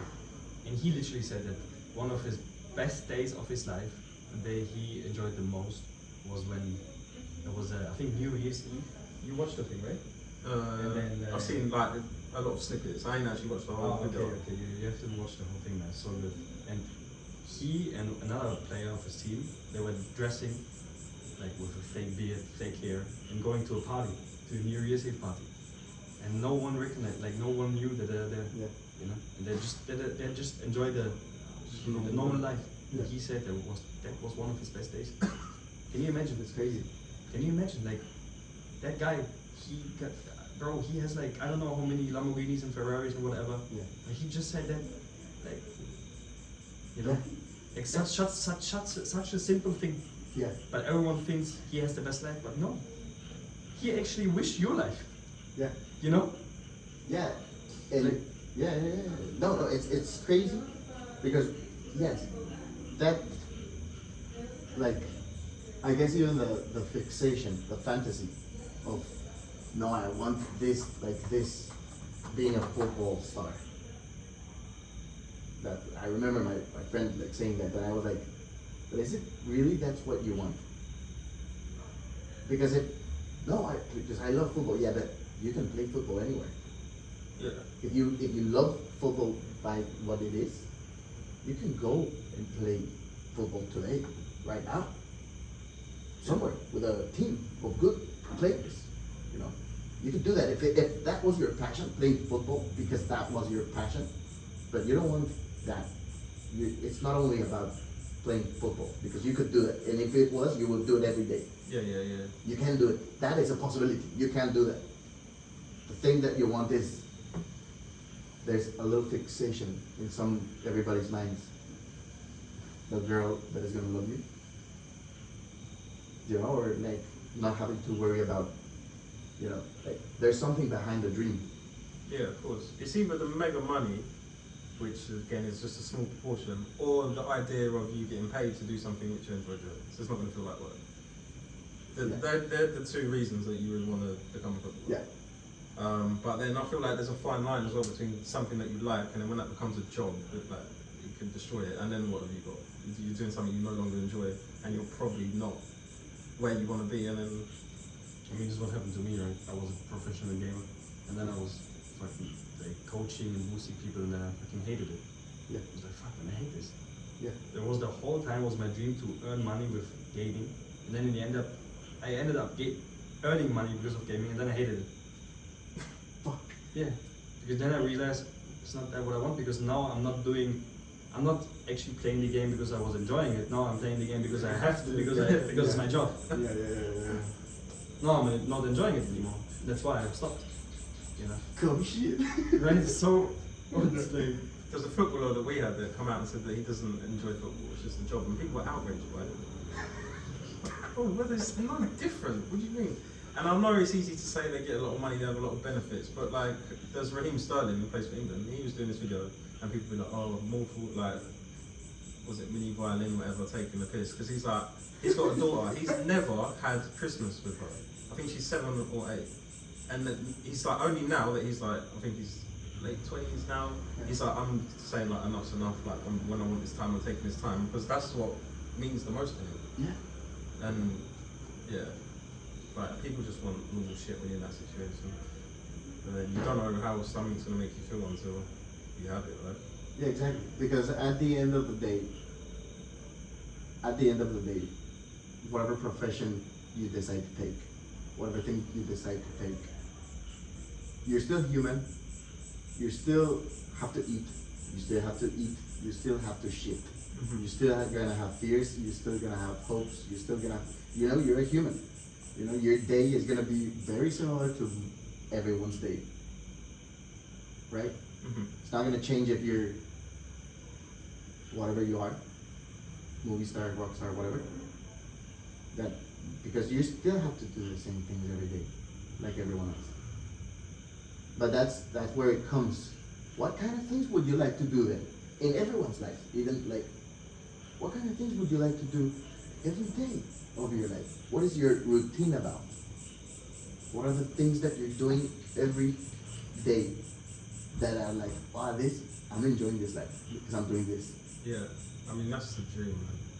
I don't even know, but I think I have a lot of hobbies in that, like stuff that I take interest in that I could monetize. I guess it's really hard to have a life which you enjoy every day, right? It's really hard. But yeah, It is really hard. Like, I don't know. I'd Even- say it's impossible. Man. Yeah, I think it's impossible. I would say it's impossible. Because even, I don't know, man. If you have so many good days, then a good day is just a normal day. Yeah. Do you get what I mean? This is exactly. So then yeah. you can't have This- good days anymore. And then the stuff that used to be good, if it's slightly below that normal, that's now become Listen bad. to me now. Do you get what I mean? Listen, brother. yeah, this is really good. Okay. So I come from fucking Germany, alright? Yeah. And it's fucking snowing, it's cold, it's sometimes raining, sun and snow one day. I hate it. I hate the people, I hate everything. I hate the environment in Germany. Yeah. Besides Berlin, Berlin is nice. Shut up, innit? Shout out to Berlin. Yeah. But yeah, and then now 14 months of Yeah. living next to the beach. Me. Yeah. But fuck, man. Now I'm like, it's nothing special anymore. It's like sometimes I go to the beach, I'm not even looking to the beach. It's like, you know? Yeah.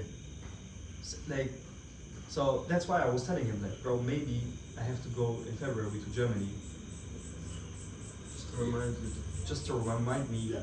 where I'm from and why, and you know, like, this is healthy for my mind. Yeah. Because it's not healthy to have this every day. Because you get used to it. Because we fucking humans, we get used to something so fast. And this is not healthy, you know? Yeah. And this is something I learned in Dubai. When I was living in the 33rd floor, I have the best view out of all the skyscrapers. I showed him my thing. Yeah. And I told him, bro, the first month when I arrived at this place, at this apartment, and I was on the balcony, Yeah. I was like looking like this to the skyscrapers. What the fuck is this life? And what is happening with my life? My life is so good. Every day I was looking at this, I was like, my life is good. Life is good, life is good, every day. And then after 1 month, I was going out on the balcony, smoking a cigarette, not even watching 1 single second to this fucking skyscraper. Not even, it was not there anymore. And then I realized it. What's happening right now? Like, bro, what are you doing? Like, look to the fucking skyscrapers, man. Yeah. Say life is good again. And since then, I'm trying to appreciate every moment in my life. Even that right now. Yeah. You know? 2 Mexicans, 1 from London, me, you know? Like, how high at the outside we met here on the fucking balcony doing this shit. We are all healthy. We can do this. This right now is happiness. You know what I mean? Yeah. In 10 years, maybe we talk about this moment right now. Fuck, that was so nice. That was happiness.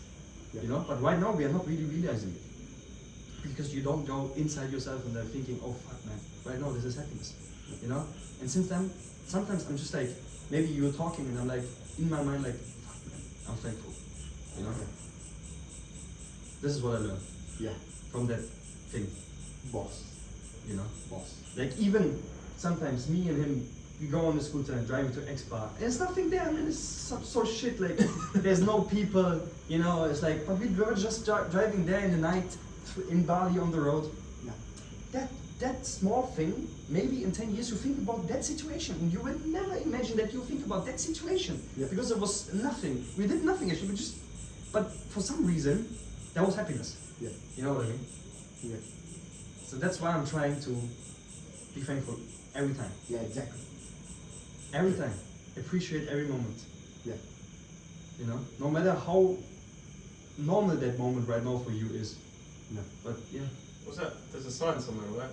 Was it a bad day in Bali is better than a good day anywhere else? Yeah, I did. I posted it. Yeah. I posted it. Exactly.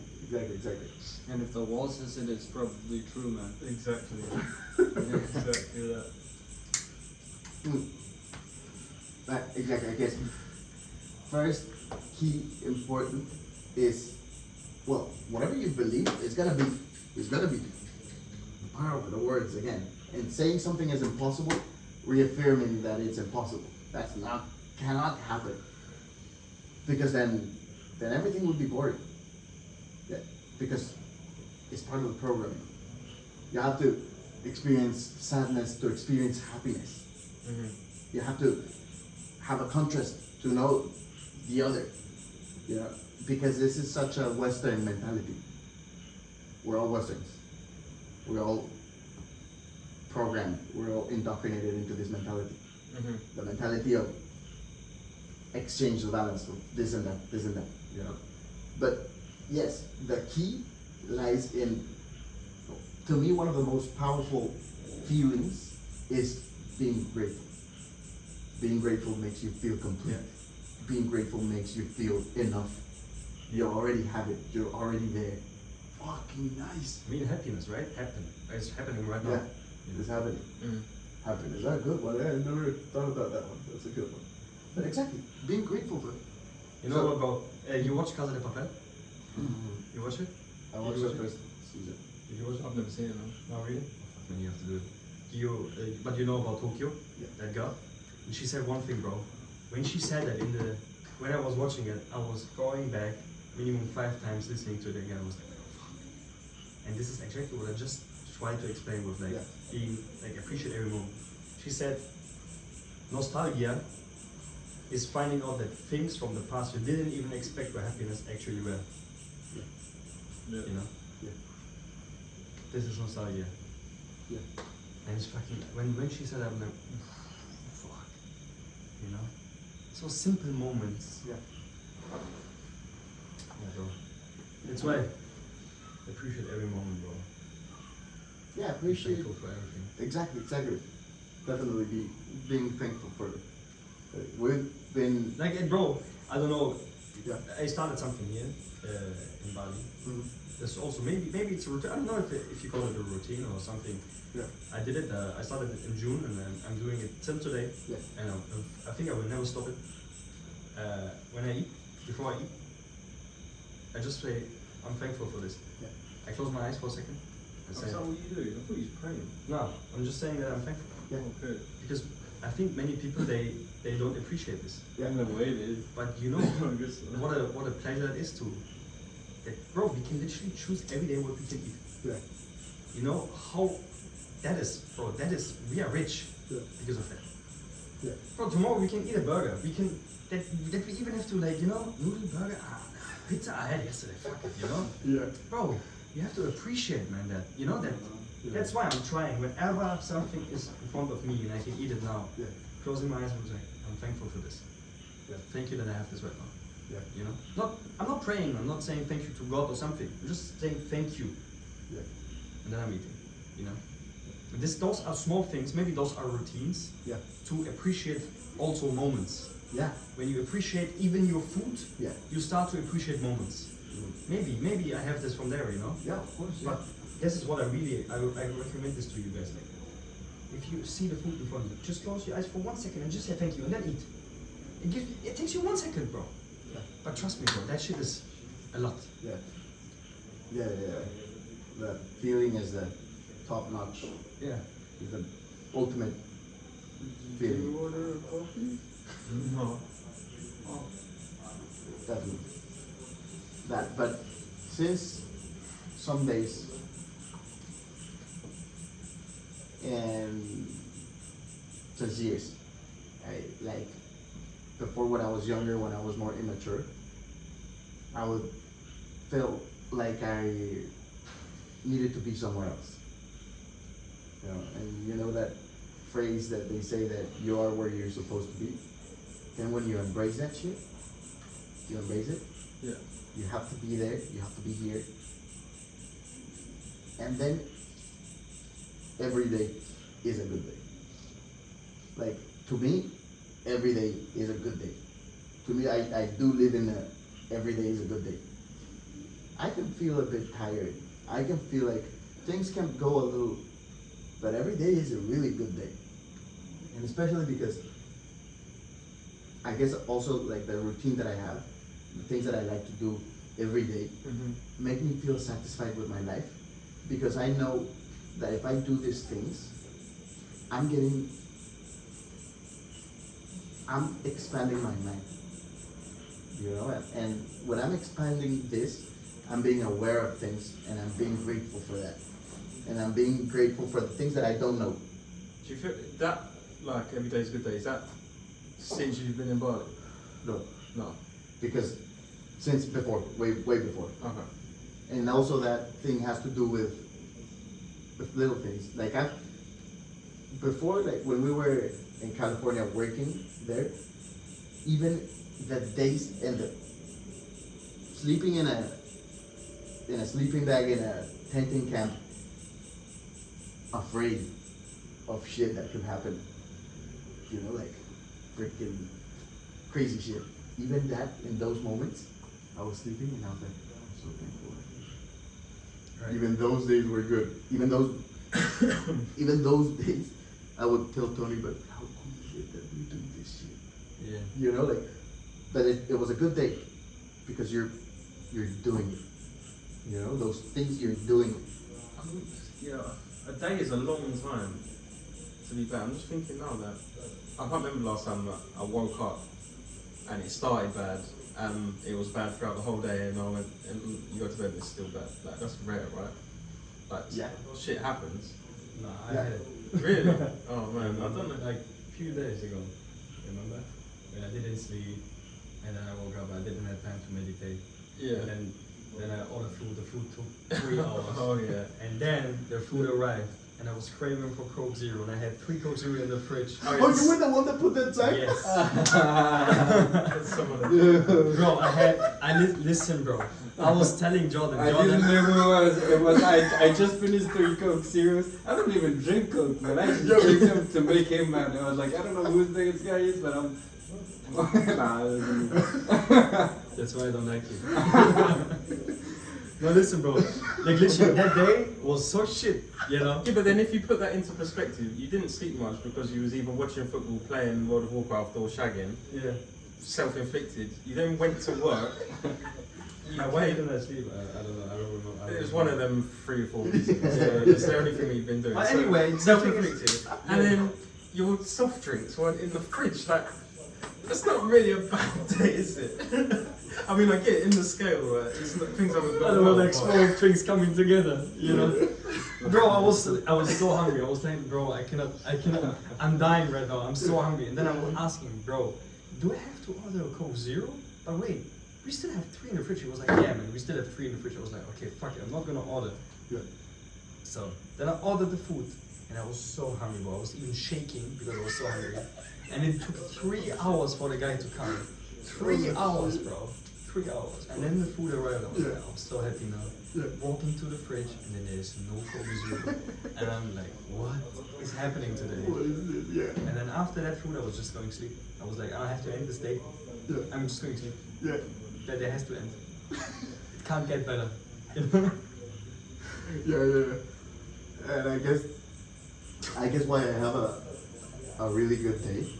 And Did this you, is did you drink the Coke Zero? no, I don't drink Coke Zero. And you? No, I don't drink Coke Zero. That's I really just good. drank those 3 that day, but I don't really drink Coke Zero. No, actually, You have a dangerous sit position there. Exactly. Just saying. Oh my god, shit. yeah, no, the girl, she told me like, did you write that? I'm like, no, I don't even drink Coke Zero. No. She's like, oh, I like that. I'm like, no, I don't know who put. I would like to know who put that sign. Yeah, dude, I was she like, has been the same. I was like, I don't know, man, but I would have drank those John- Coke Zeros. Jordan bring me to the idea, you know, because I was so upset, and he saw how upset I was. He saw, bro, just put a sign, you know, you should replace it. I was like, bro, I don't care if you drink my Coke Zero, but fucking replace it. Man. Like, what is wrong with you, bro? Exactly. And especially 3. yeah, And the thing is, it's not like that I bought like 1 week ago, and the chances high that they drink it 3 Coke Zeros in 1 week. Yeah. Bro, I literally bought it the day before. I'm like, what the fuck? Like, what did, like, who, like, do 24 hours? And it disappeared. Like, what? You know? You could have left at least one. Yeah, I just left 1, you know? Like, what? And then if you take 1, replace it, bro. Yeah, Like, what, that's what just you- basic. Yeah. Right? Yeah. I remember, one time. I don't know who could have be, but they also drink my beers. Really? Yeah, because I left like I had Well, a 6-pack, and at least I know I drank like 2 or 3 of them, but I left them some. good thing I was not drinking by that time, but I was gonna offer one of the staff guys. I was like, hey, you want a beer? I'm gonna get you one of my beers. Open. I was like, oh shit, no, somebody already drank them. Oh. Yeah, like it disappeared. Yeah, that happened. Who does that? I don't know. But Whoever does that, man, hopefully the same thing happens to him. Man. Hopefully he's craving for Coke Zero. He's going to his fridge and he had 3. yeah. No, they're gone. Yeah. Now, whoever did that, I hope he gets more Coke Zero. And he's like, More? yeah, I hope he always have Coke Zero, Wait, Why? right? I had a Coke Zero in the fridge, and then I gave it to Martha. But Martin replaced it Yeah, that and day. then you drank it. And you think that's my karma? Yeah, I think that's your karma. What? Why do I get it in 3 times? Like, okay. It just hit you hard. What is the karma? Oh yeah. But at least you just put on Gojek, and you can ask him to go to a shop. So I just put Lucky Strike Blue and the rough price, and he just drove to any shop, picks them up. And Fucking nice. Oh, I man, should should have they put know? a coffee, man. it was 47, but I gave him like 10 on top. order some coffee, so I will drink another one. Still nothing, right? Where can you order a coffee, man? I need my coffee.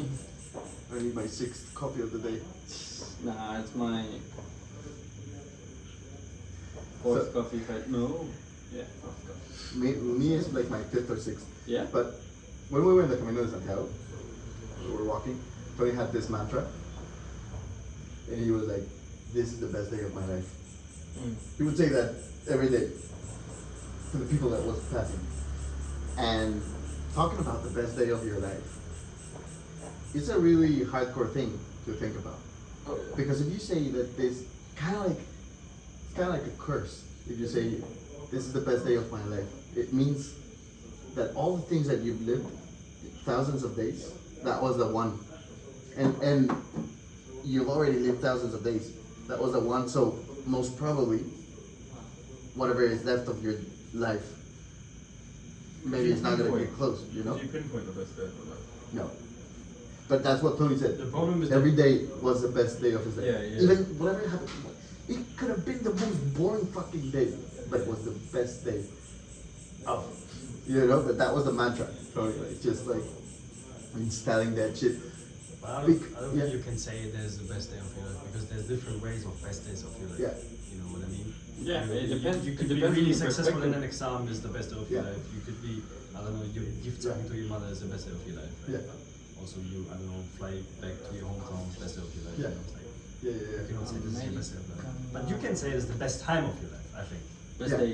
I think that you can say. And I mean, I Yeah. can say it. I know that Dubai was the best day of my life. yeah. Me, I wouldn't say that something is the best. Would you Time of say my life. Bali was the best time of your life? I would say that I enjoy a lot my time in Bali. Would you say Bali was the best time of your life? I don't think you can put it in a perspective of a I mean, time.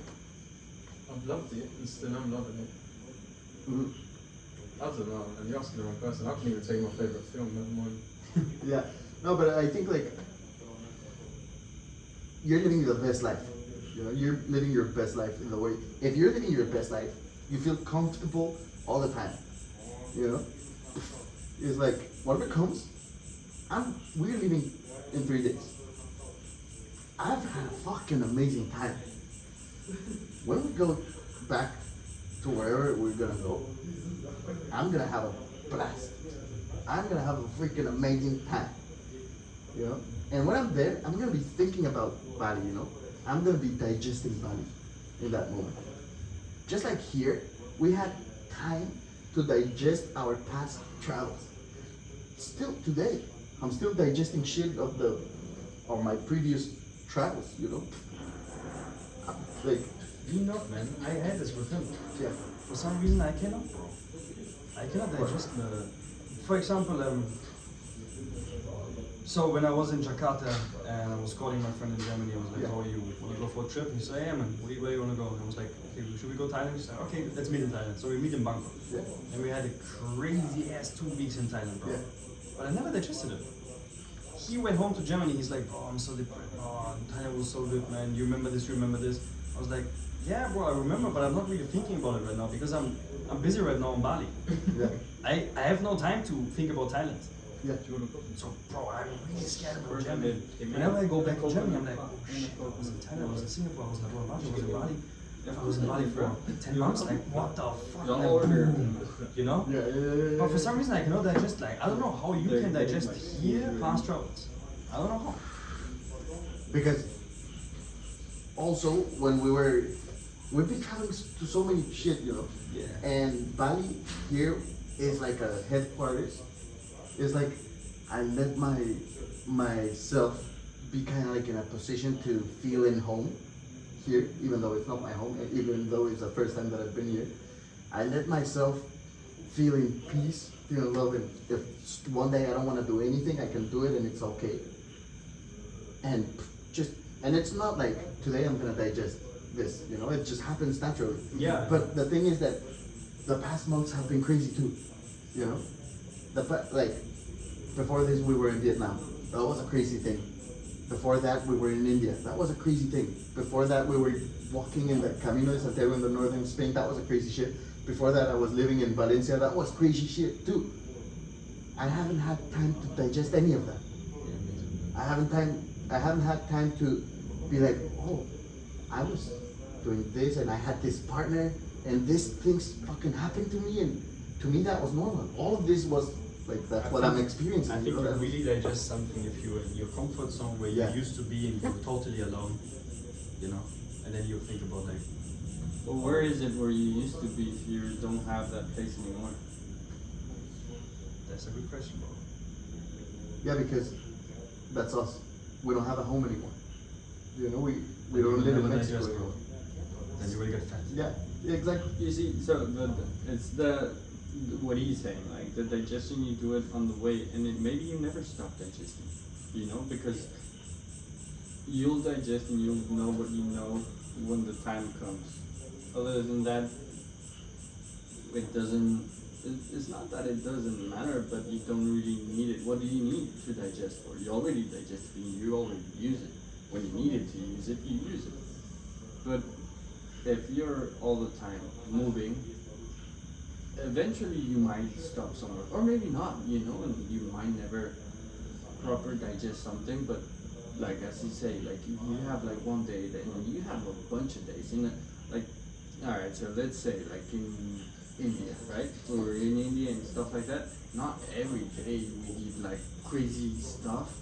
Some days we just stay home, watch a fucking movie, watch a whole marathon, you know, series and shit like that, just at home. You know, you have time to digest that. You don't really need to be like, oh, here, I'm going to digest this, you know. Sometimes you're on the airplane and you're like, oh shit, or you're just having a coffee and like, I'm with, but you know, I'm like, I tell him like every day. I tell him like when we're having coffee, like, we're here, dude. We are here, you know. This, well, that's why I say this is the best day of my life, and in that way, because all the things that have happened, and we are here, you know, like, dude, shit, it's been crazy, and now we're here. But if we are somewhere else, I'll probably say the same thing, you know, like even if we're in Mexico or somewhere, dude. We're in Mexico again. From all those things that dude, and we're here, you know, like shit's crazy. I don't really need to digest something, but once you realize that you've already done all those things, it's good. Yeah, it's probably gonna be some other stuff. Like some days I don't remember that happened. That sometimes it'll appear. I'm like, oh shit, dude, I remember this day, but I'll probably be doing something else. Like, oh fuck. You know? Yeah. I feel like what you're saying your friend done is more reminiscent than just like it's thinking of old times and bringing them back Yeah. up. So then maybe you haven't needed to do that because you're still living like that. Yeah. I mean, what you say like nostalgia is like going back to the happy times, like you're still Yeah. in the happy times, so you don't need to do that. You don't need to think, oh, this shit called Germany. Remember when I was here? I mean, Yeah, exactly. Because it happened. Like, Maybe it's just a new thing for me, and I don't really Yeah. know this. You know, like that I go to a crazy place and then I don't have to digest it. You know, like because I'm busy enjoying life right now. yeah, I don't have the time. yeah. Like, And then as what you said, right? Like it just comes. It comes like digestion. You don't know where You know when you're gonna where- make like that digestion of some sort of food. But I call it digestion because of like books. I read a fucking book. I can read a book in a week, and it was a hardcore thing. I'm like, when I finish the book, I'm like, maybe I'm not even thinking about the book. Like, what did this book teach me? I don't. And then, boom, 3 weeks passed, and out of the fucking nowhere, I come up with a fucking phrase of that book, and I'm like, that is the moment that I digested that shit. It was there, and it came to me, and I was like, oh, this shit meant this. The shit meant like, you know, and I'm reading another book, you know, like I'm doing another travel, but I like kind of like there was no time to process the whole area that I thought, but because I didn't maybe like, but it's not like you have the time to do or process or digest, is that it's happening, you're consuming more things, you keep, your life's still going, you know, and you were doing this, you got used to that thing is a normal thing, then you start doing more of that, so that other things, maybe there were something like kind of special in the beginning, but because you already did it, you start doing something of that more, it becomes a normal thing. So when it's a normal thing, you kind of don't think about it. But when you stop a moment and think about, this is not a normal thing. You know, this, us in Bali is not a normal thing for normal people. And what I mean for normal people is that majority of the population, that's what we were saying, a lot of people would like to be here. This is like the paradise for a lot of people. Yeah. Then when we think about that, we're like, fucking, we're here. You know, that's like, now that I think like, oh, this is normal, blah, blah, blah, it's normal because we live here. We're doing this shit. But when you stop and think about like, fucking, a few years ago, I didn't fucking expect to be here at all. A couple of months ago. A couple of months ago, you know, like, this was not even part of the plan, you know? And any of the things, you know, that's the digestion. We didn't thought we were gonna, this was not part of the plan at all. You know, and then this things is just like, and that's I guess the digestion is the realization that you're doing things that you thought you were not gonna do, or you didn't plan, that it was a surprise, a total surprise that became a normal thing, until it's like, oh, that's actually not that normal. You know, that's actually not that. Is it kind of extraordinary, actually? Fucking. Every time we do something cool, right, and I tell you, bro, life is so shit, man. Every time you've been sitting on the beach smoking a pipe, like, bro, life is so shit. It's like, yeah, definitely. All the time, man. Life is so shit. Yeah. But yeah. So yeah, guys, fucking. Let me see how this podcast is. And this is a Joe Rogan experience. Oh, what the fuck? And that's some alien shit. No, that was a. After? No, that was a lie. But Yeah, it's it's a not lie. lie. Yeah, it's a lie.